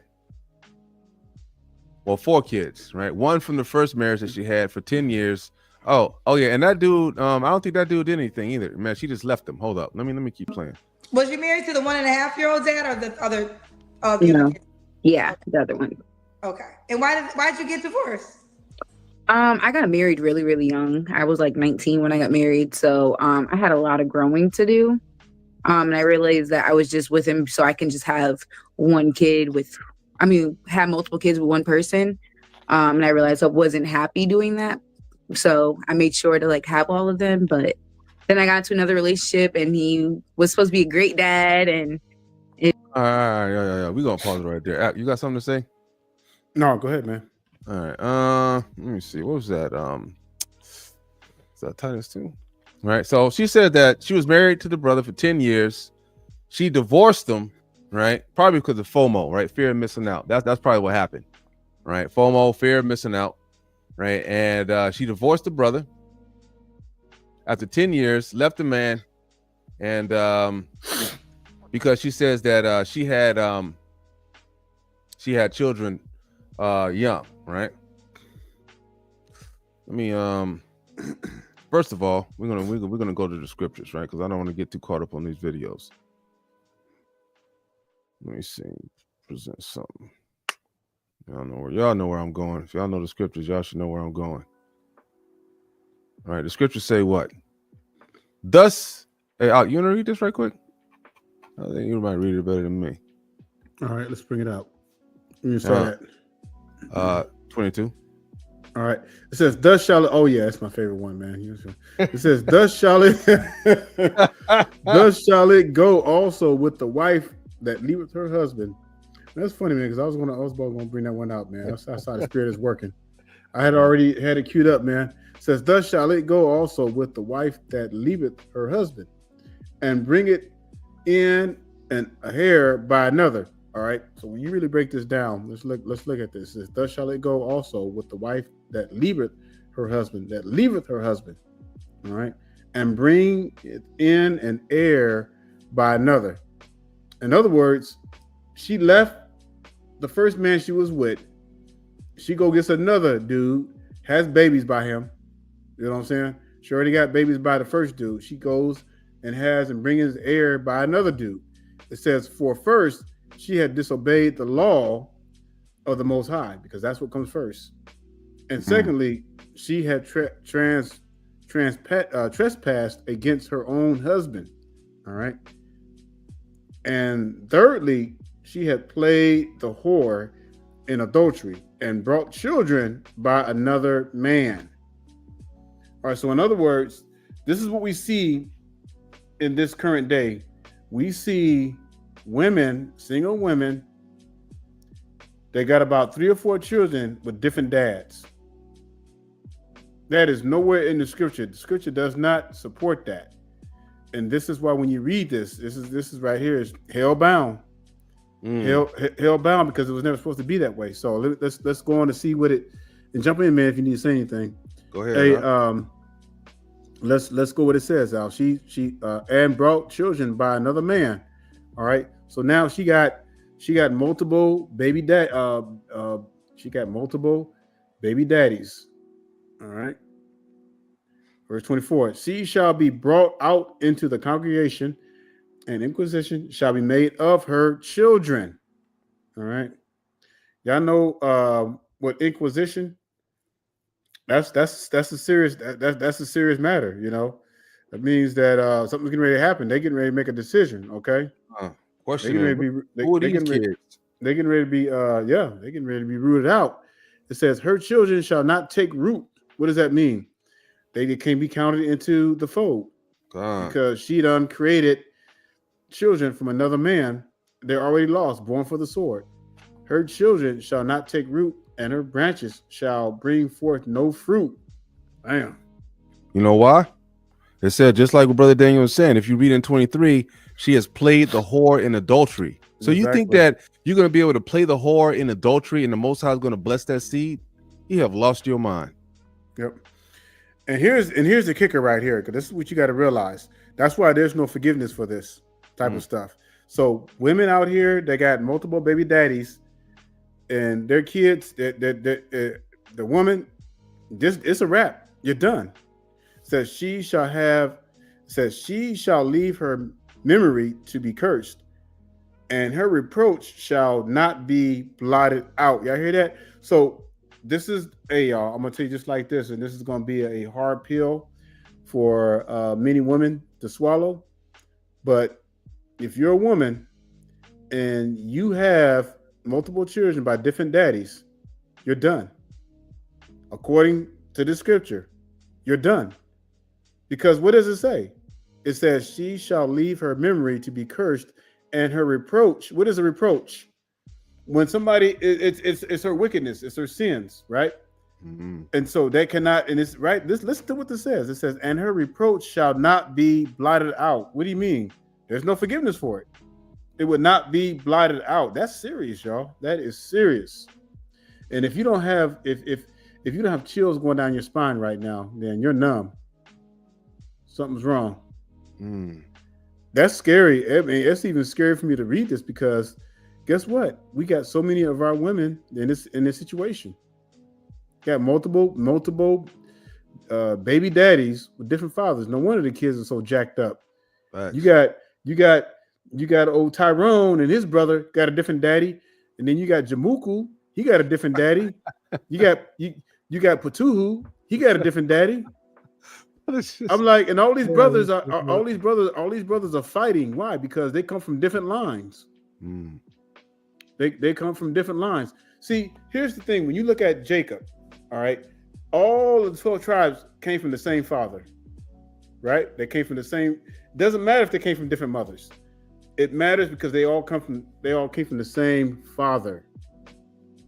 But in this case, it's like Satan has switched the roles. Now you got these women out there, they got multiple men, female pimps.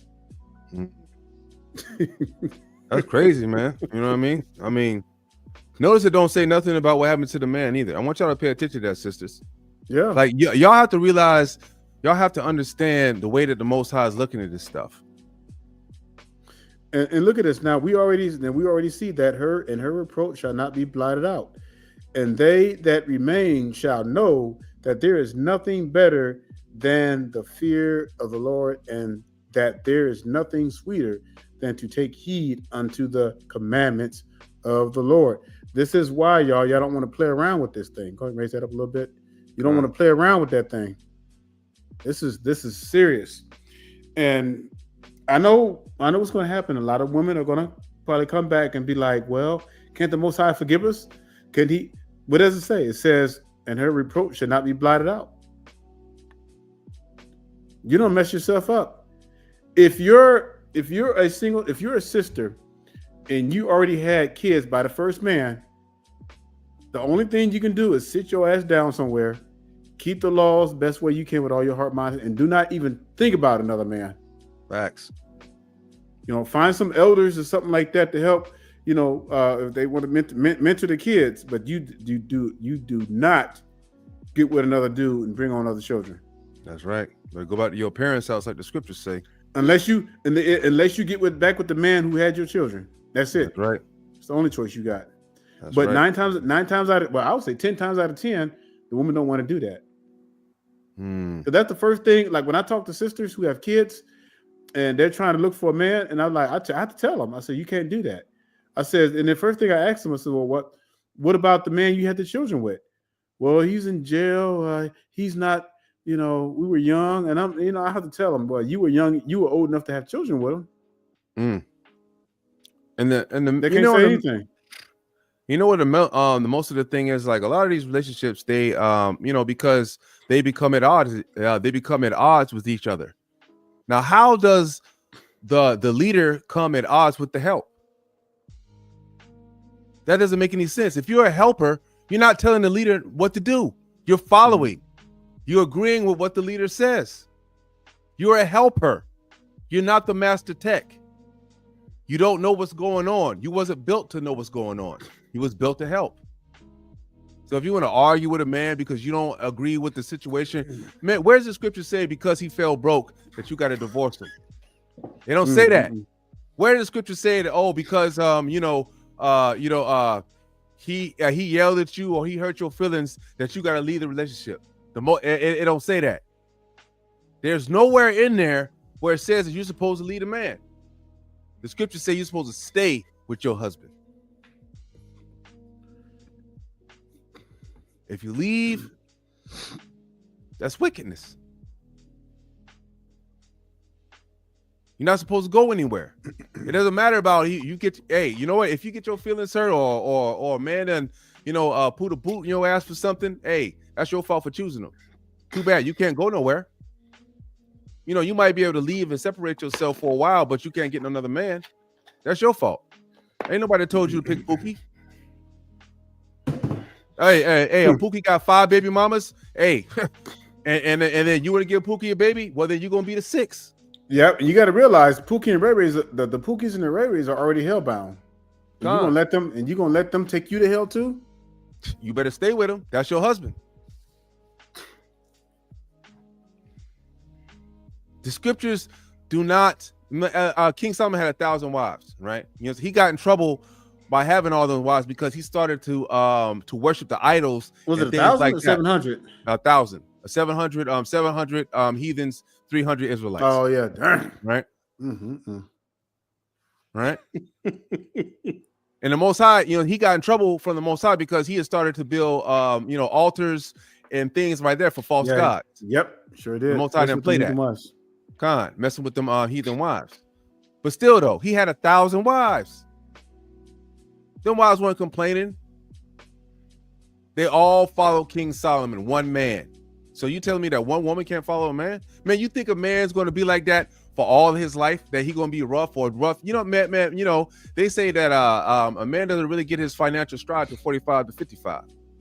You women are already bailing out at 30 years old, or, you know, however many. Oh, I don't drive a Bentley. I don't drive a Mercedes. I don't have this. I don't have that. I think I'm supposed to live the life of these people I see on TV. You're a fool. He's a narcissist. Shut up. You never seen a narcissist. They say 7% of narcissists are in the whole, 7% of men in the United States could be a narcissist. You never seen one. Shut up and sit down. You don't want to follow the man. You are going straight to the lake of fire. You hellbound. That's where you going. The Most High didn't create you to argue with no man. Man, if I had a helper try to argue with me, fired. Get up out of here. Pack your shit up and go home. Salakia. Hey, pack your stuff and go home. I'm dead serious. I don't play that on the job. There's no helper coming to argue with me, tell me what to do, tell me he's not going to get me no water, tell me he's not going to carry my ladder, tell me he's not going to carry my tool bag. The helper's going to do what I tell him to do because he's a helper and I'm the leader.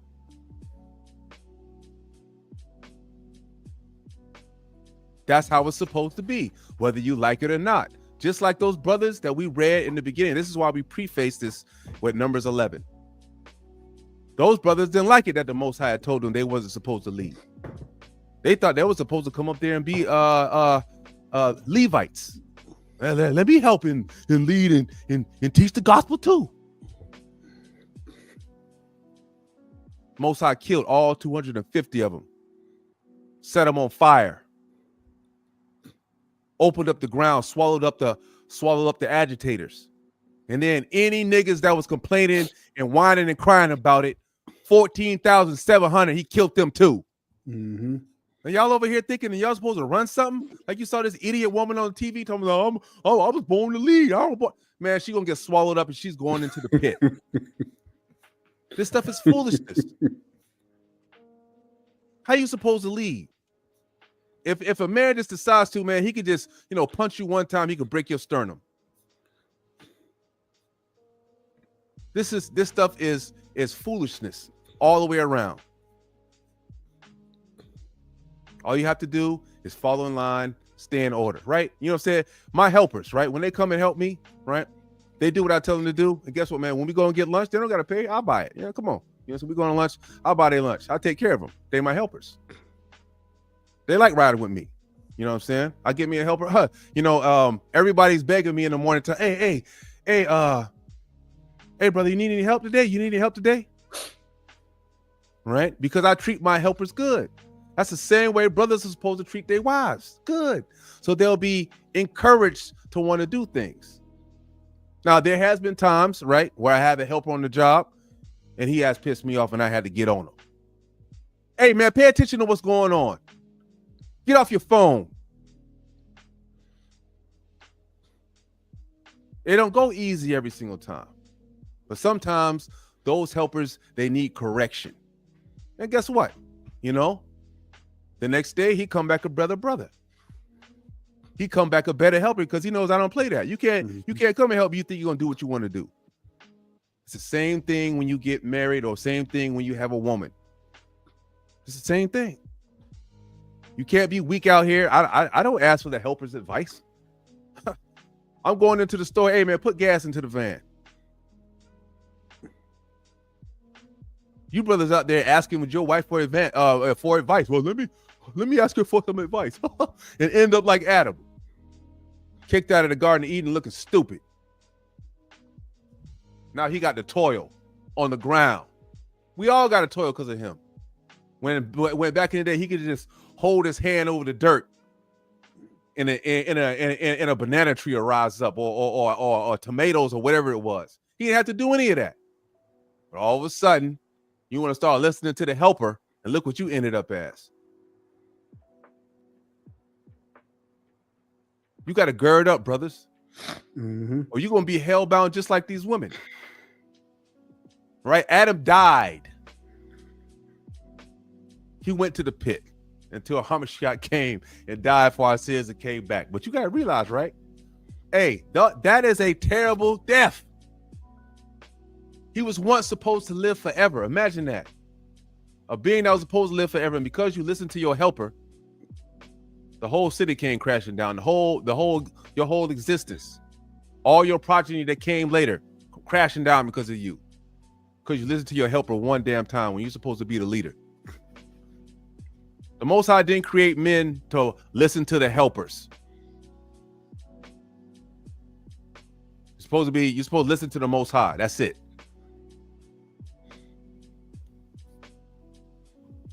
What else that woman say? Oh, she had children when she was too young, right? That's what she said. Idiot. Slacky. I just get aggravated when I hear this stuff because right, she was old enough to have the children, so she wasn't too young. But that's what they, it's always the excuse. What's this say right here? What's this say, Israel? Verse 4. Oh, we're gonna wait till we 30 and go to college, and we're gonna get a career, and then we're gonna settle down. Now, that's not what the scriptures say. It says that they may teach the young women, not the old women, the young women to be sober, to love their husbands, and to love their children. So what does that mean? They don't want that out. They're not teaching that. Hey, they got to be independent. And you can't, man. That scripture will make the scales come off of them.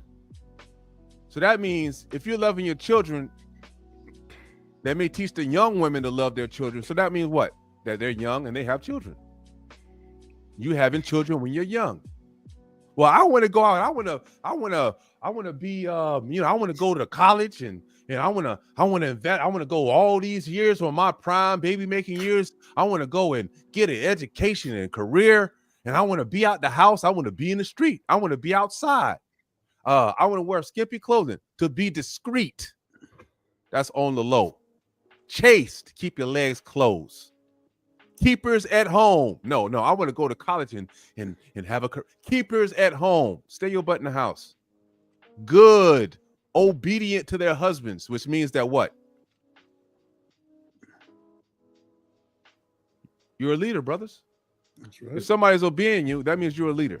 And you, like I said, you got a helper, right? That the word of God be not blasphemed.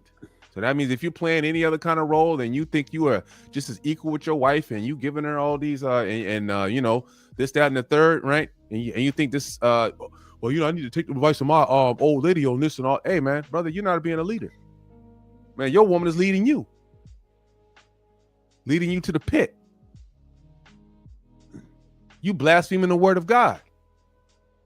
Where does God say he's gonna let women roll over them? Women can't even come on the earth without a man. It's in a man's DNA to choose which gender comes into the earth. That's why the scriptures tell you that what? When we read earlier, the woman is of the man, not the man of the woman. Neither is the woman created for the man, but the woman created for the man.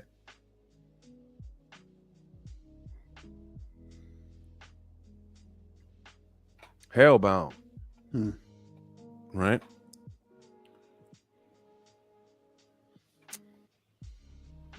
I got another one.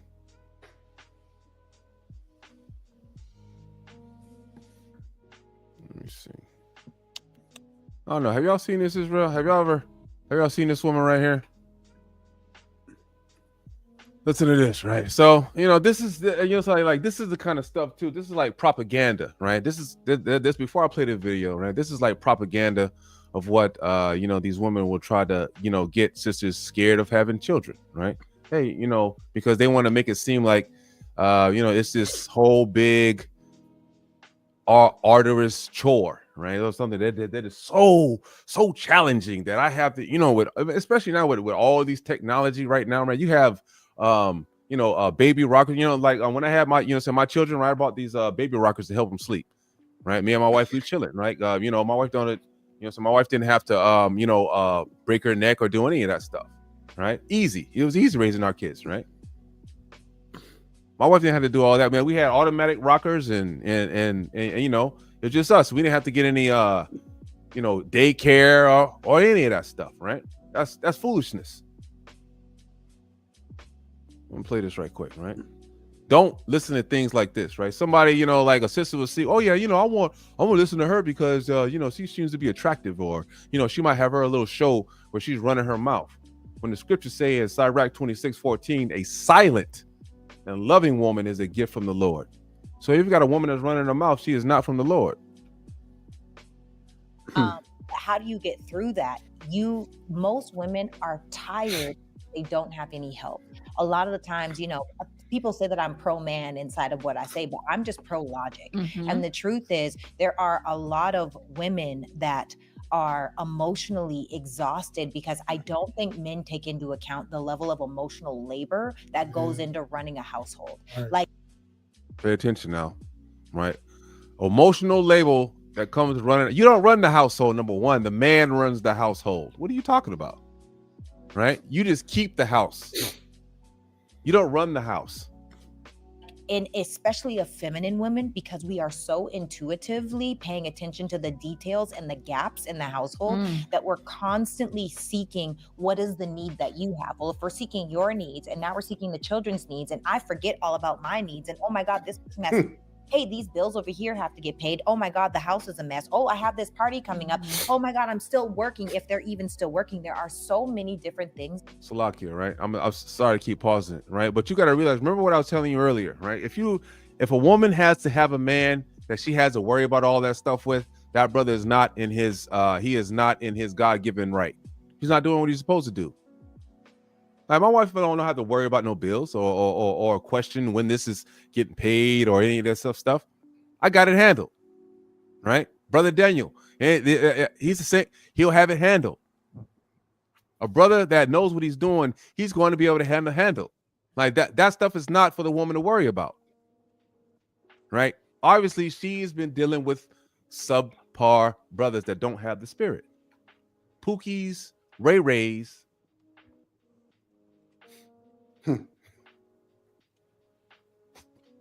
That are put onto a plate where it's just straight overwhelm, right? And so I think that for a couple, number one, you have to understand that your relationship will never look the same. But this is why I believe, and I'm not a mother yet, but when or if that is a decision or the road that we choose to go down, then the truth is I need help. I need all hands on deck. I need a nanny. I need a night nurse. I need help. And it's not.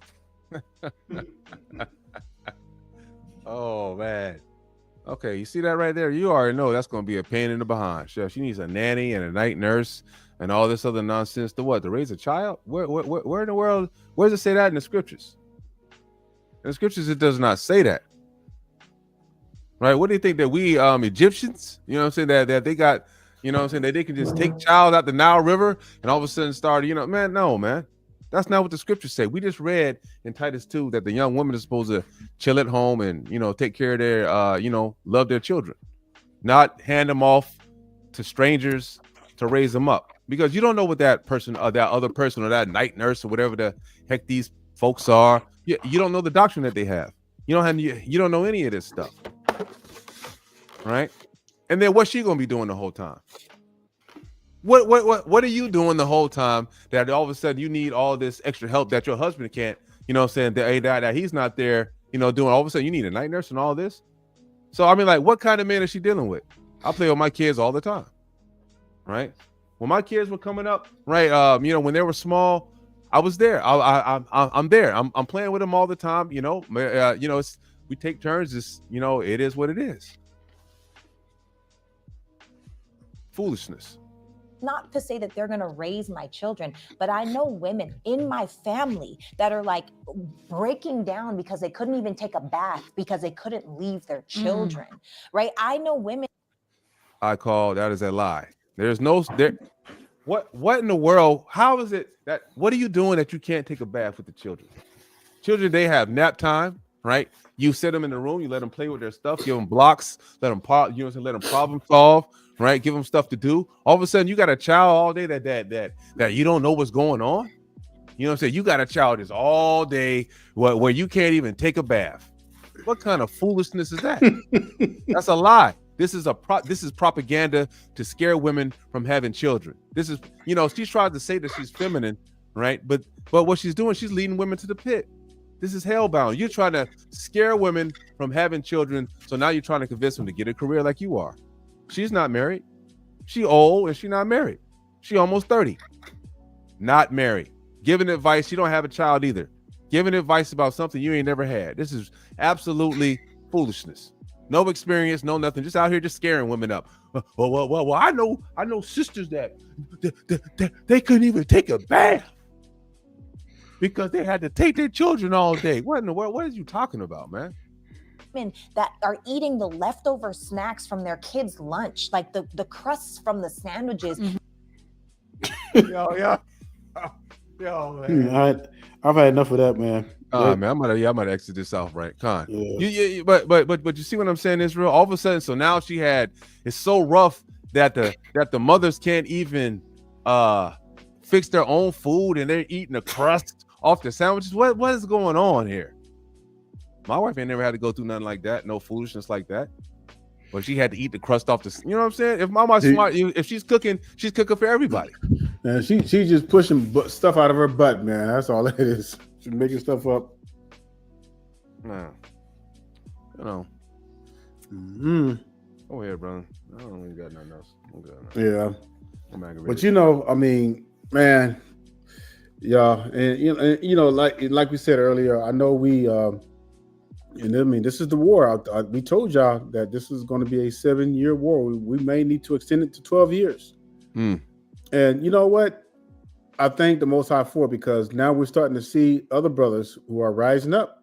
I'm telling you, it's interesting. Ever since we started this war, I've noticed that many brothers are starting to rise up. I'm not saying that it was because of the result of what we're doing, but I think it's the spirit that's arising in a lot of brothers and realizing, man, we gotta, you know what, man, it's time to put things back into check, back into perspective, because it's gonna get out of hand, and people see, man, the way things are going, and it just, I'm sorry, it's no, I don't apologize, but it was just never meant for women to lead like that.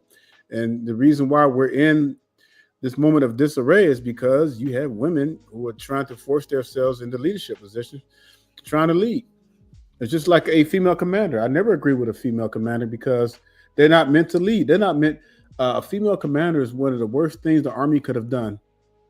And it's probably one of the things that has weakened our Army, putting in female commanders, because a female commander cannot make a strategic decision, to win battles. Men do that very well because we're built for that. Women tend to get emotional. They'll mess around and get soldiers killed on the battlefield because they don't have that system built inside them to be able to lead strategically. All right. This is why for ancients, for thousands of years, you had men on the battlefield. You had men generals. Why? Because that was the way that the Most High made them. You cannot lead as a woman because you weren't made to be in leadership positions, because a woman is emotional and a woman is just built different. All right. That's why you're not going to find one scripture in the Bible. Find me one scripture. If any woman can find me one scripture in the Bible where women fought in the army and don't even dare say Deborah, because that's a damn lie, straight from the pits of hell. Yeah, that's the first thing they want to say. Well, Deborah fought, and what show me where it says Deborah fought. But we proved that she could probably be made up character, because there's a lot of there's a lot of inconsistencies with that story. All right. It mentions Barak, but not her. Facts. So yeah, she's Israel. She just got a lot of makeup on. Yeah. Go ahead, in a wig, like most. Was that? She was asking was the sister. That woman sewing that propaganda in Israel. Yeah, she's Israel. She just got a lot of makeup and a wig on and all the extra stuff. I ain't gonna lie. She did look a little mixed or something. Like she had some whiteness in her or something, or maybe some Asian. I don't know. But Yashua, the Most High is he's setting stones and he's raising up brothers, and this war is real. And I'm all about battle. I'm all about battling. Let's bring it on. You know what I'm saying? Let's battle. Me and Brother Aton, we're never gonna turn away from the battle. We're never gonna stop doing this. So don't think that all of a sudden we're gonna just stop doing this. We declared war, and other brothers are declaring war. It's gotta stop. And war, and if war is gonna take. And guess what? The Most High is gonna honor it, because now we're starting to see a lot of women who think that they can be a man. They're getting humbled very quick. A lot of these women that think they can go out there and hit a man and no repercussions, they're getting laid the F out. I'm telling y'all, hey, these brothers ain't playing anymore. Y'all want to be equal? Cool. Won't treat you like a man. You're gonna get beat down like a man if you raise up to a man. I know they've seen it on social media. Yeah, this stuff is. I mean, for what? I mean, like, why raise up for a man? Why not just black men, but white men too are raised up against these women. I've seen white men beat down their own women like crazy because they're trying to like pick a fight with them. I've seen this one white woman. She slapped this white boy in the face, and that white boy took something and threw it at her, knocked her butt down. No, he backspin kicked her. Oh yeah, that's right. I remember. You sent that one to me. Yeah, he backspin kicked her. Crazy. Kick that bro about 10 feet back. Yes. But I'm just saying, y'all, like you can't just go up to a man and hit a man and expect him that he ain't gonna do nothing. And I know you probably said, well, men shouldn't hit a woman no matter what. Them days are over with. Like I'm telling you, men are tired. They're getting sick and tired of the whole emasculation thing, and the women want to be men. That stuff is getting old. It's going to have to come to an end. It's going to have to come to an end one day. It literally comes. I mean, like the basis of the very first man is meant to lead, right? So to come against a man's nature like that and to think that you're going to try to, overwhelm men and you don't have the power to do it. Every right that women have was given to them by men because y'all don't have the force to take it. Y'all have to ask.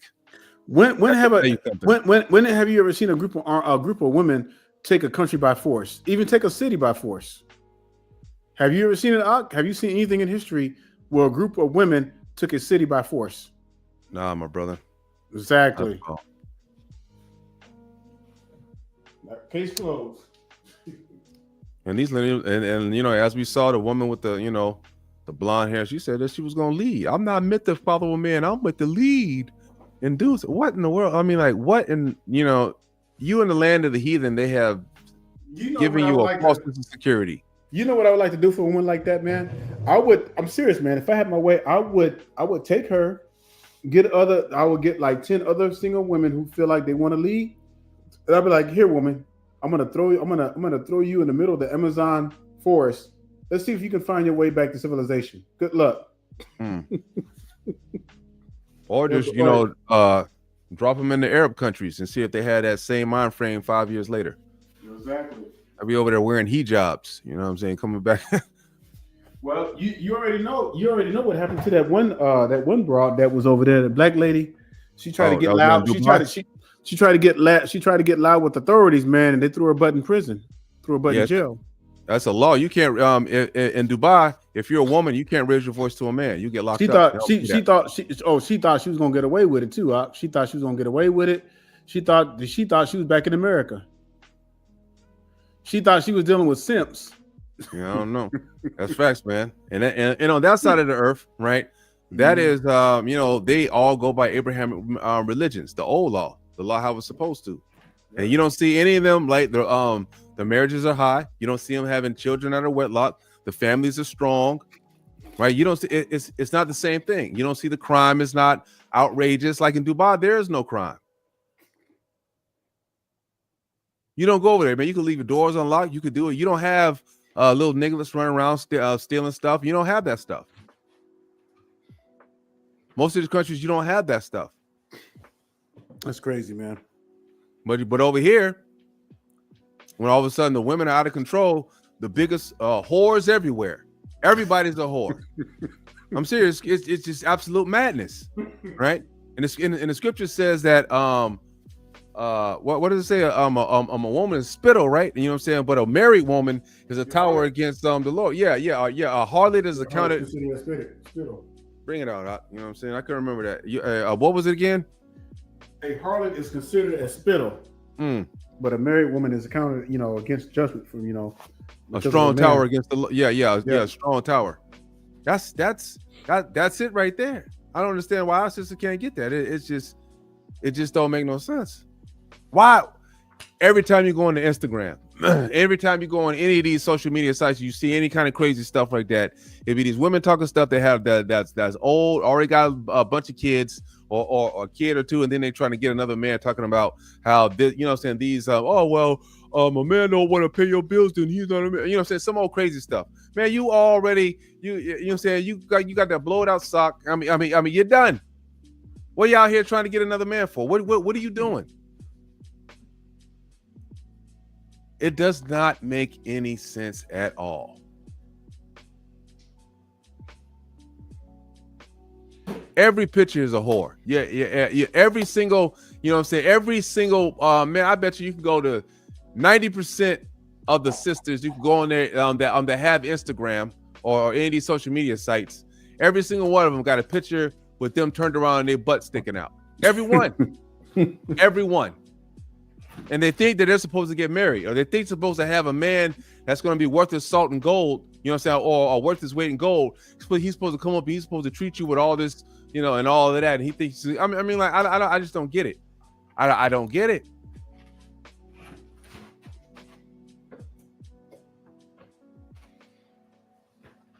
We got to do better as a people, man. This is just ridiculous. You know what I'm saying? But look, Yashua, we can beat this dead horse until it can't be beaten no more. We've already beat it to a post, but we're gonna keep beating it, and until our people get it. And I'm telling you, but the Most High is intervening because we're starting to see, but this with Trump, and I ain't gonna lie, I'm glad Trump is doing the stuff that they're doing in his administration. I don't praise the man, I don't care, he's a heathen, but I love the fact that he's putting his foot down, and and I'm praying that they cut off all warfare, cut out all that stuff, cut out the EBT stuff, cut out, because once our enemies realize that they cannot no longer use the black woman, weaponize the black woman against us, because the brothers are starting to rise up and they're starting to realize they're not going for this BS. Man, the government is going to drop these women like a bad habit, because that's the only reason why they're using the women in the first place, is to weaponize them against us, against the black man. It's always been the case for decades. And look at the once they realize that they see these brothers rising up, we can't use these women against them. We got to drop these women like a bad habit. And all this time, you've been thinking that the white man's been your friend, been there for you, got your back. They're gonna drop you like a bad habit. Suckled you into wickedness. And like, this is how Brother Daniel and myself, we are we're teaching in the real deal Holyfield, because look at the views, right? We'll come up on some, say we'll teach you about some the stars in the sky and the rotation, man. We'll have 100 people on here easy, right? Hey man, we start getting on you about stop being whores and harlots, stop being pookies. Hey, God didn't make you to lead. God has different positions for everybody, not everybody the same. We got only 20 people on here. Yep. Because people don't want to hear the truth. They don't want to hear that stuff. God, they don't want to hear the stuff that really matters. This is the stuff that matters. If we were set up, if we were set up like the OnlyFans, what you call it, OnlyFans club, we had a bunch of old half naked women on here showing y'all and their things with, with all the stuff hanging out.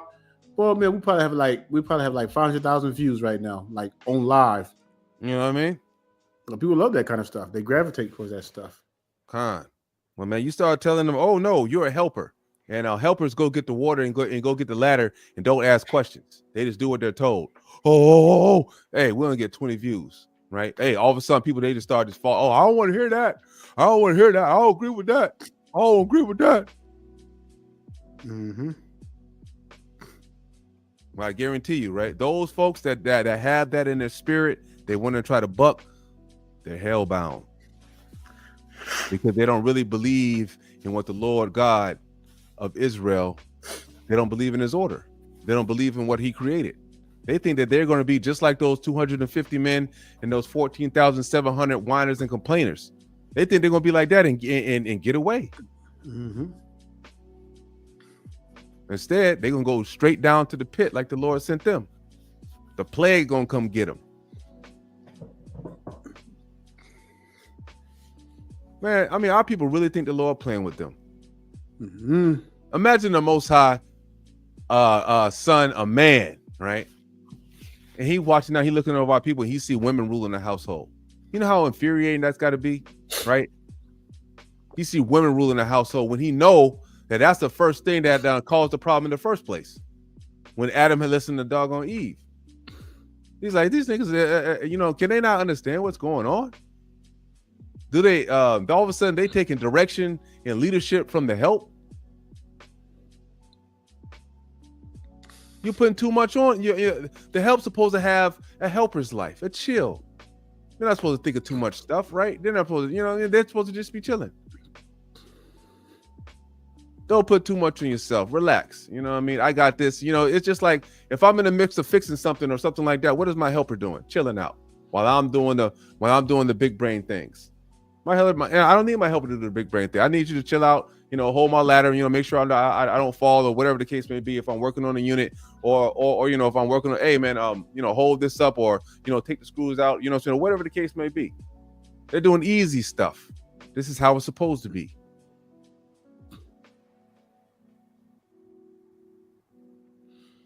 That's also a failure on the man.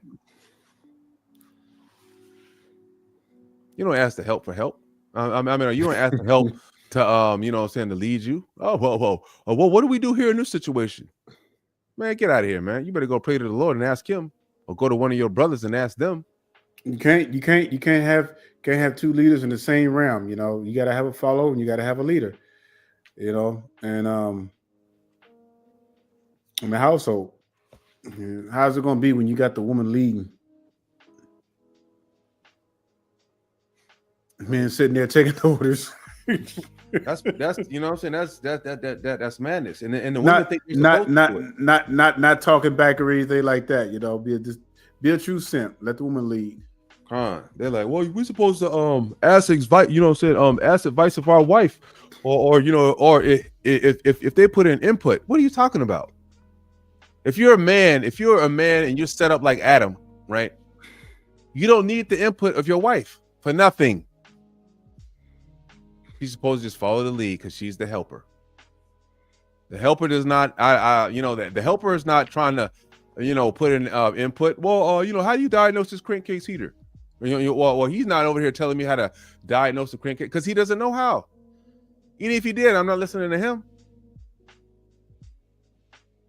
Hey man, chill out real quick, man. Hey man, go to the truck, go get me some water. And I don't need you. I don't need you trying to run none over here.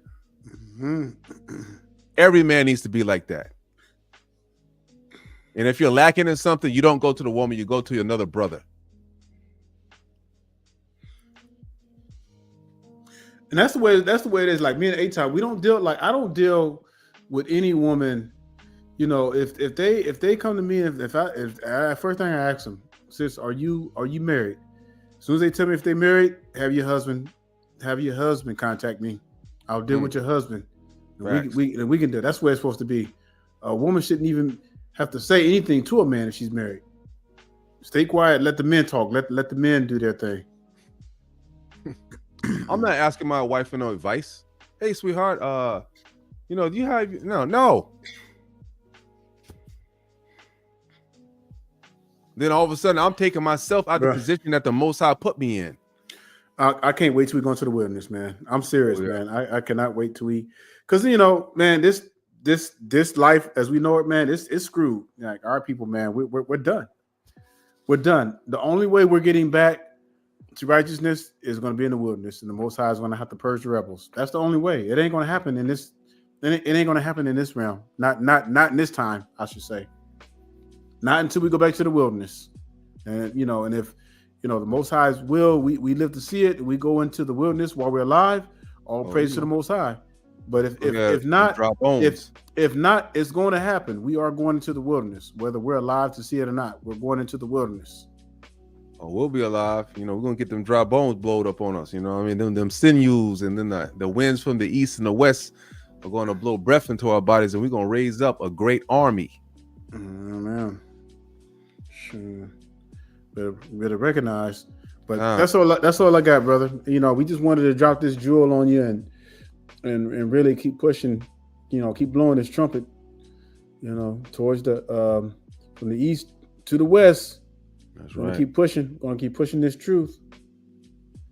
The commandments is the doctrine of life, like it says in Ecclesiasticus chapter 19 and verse 19. Matter of fact, let's go there right quick. Let me bring that up right quick. I'll end with that one unless you got something else, but that just came to mind, man. I want to bring that out right quick. Let's go to Ecclesiasticus 19. And let's bring this out. Close out the. All right, what does that say? It says the knowledge of the commandments of Yahweh is the doctrine of life. And they that do things that please him shall receive the fruit of the tree of immortality. You think these sisters that are come out, I'm a strong black woman, you think they're following this? You think they following this principle? Absolutely not. It says the fear of Yahweh is all wisdom. Well, in order to have wisdom, you got to fear Yahweh. It's all wisdom, and in all wisdom is the performance of the Torah and the knowledge of his omnipotency. The reason why so many sisters have issues with submitting is because they hate the Torah. I'm just going to call it like it is. They hate the Torah because the Torah tells you to submit. It tells you that you are a helpmate. You are a servant to your man. That is totally against the ideology of these women of today. And this is why you cannot abide by the Torah. What does it say in Sirach 26? It says something like a drunken woman and a gatherer abroad causes great anger. Right? Like that. The Lord's gonna be mad. Right? I think it's go to verse 8. I think it's verse 8. Verse 8. Yeah, kind of. That's it. Hey, a drunken woman and a gatherer abroad causes great anger.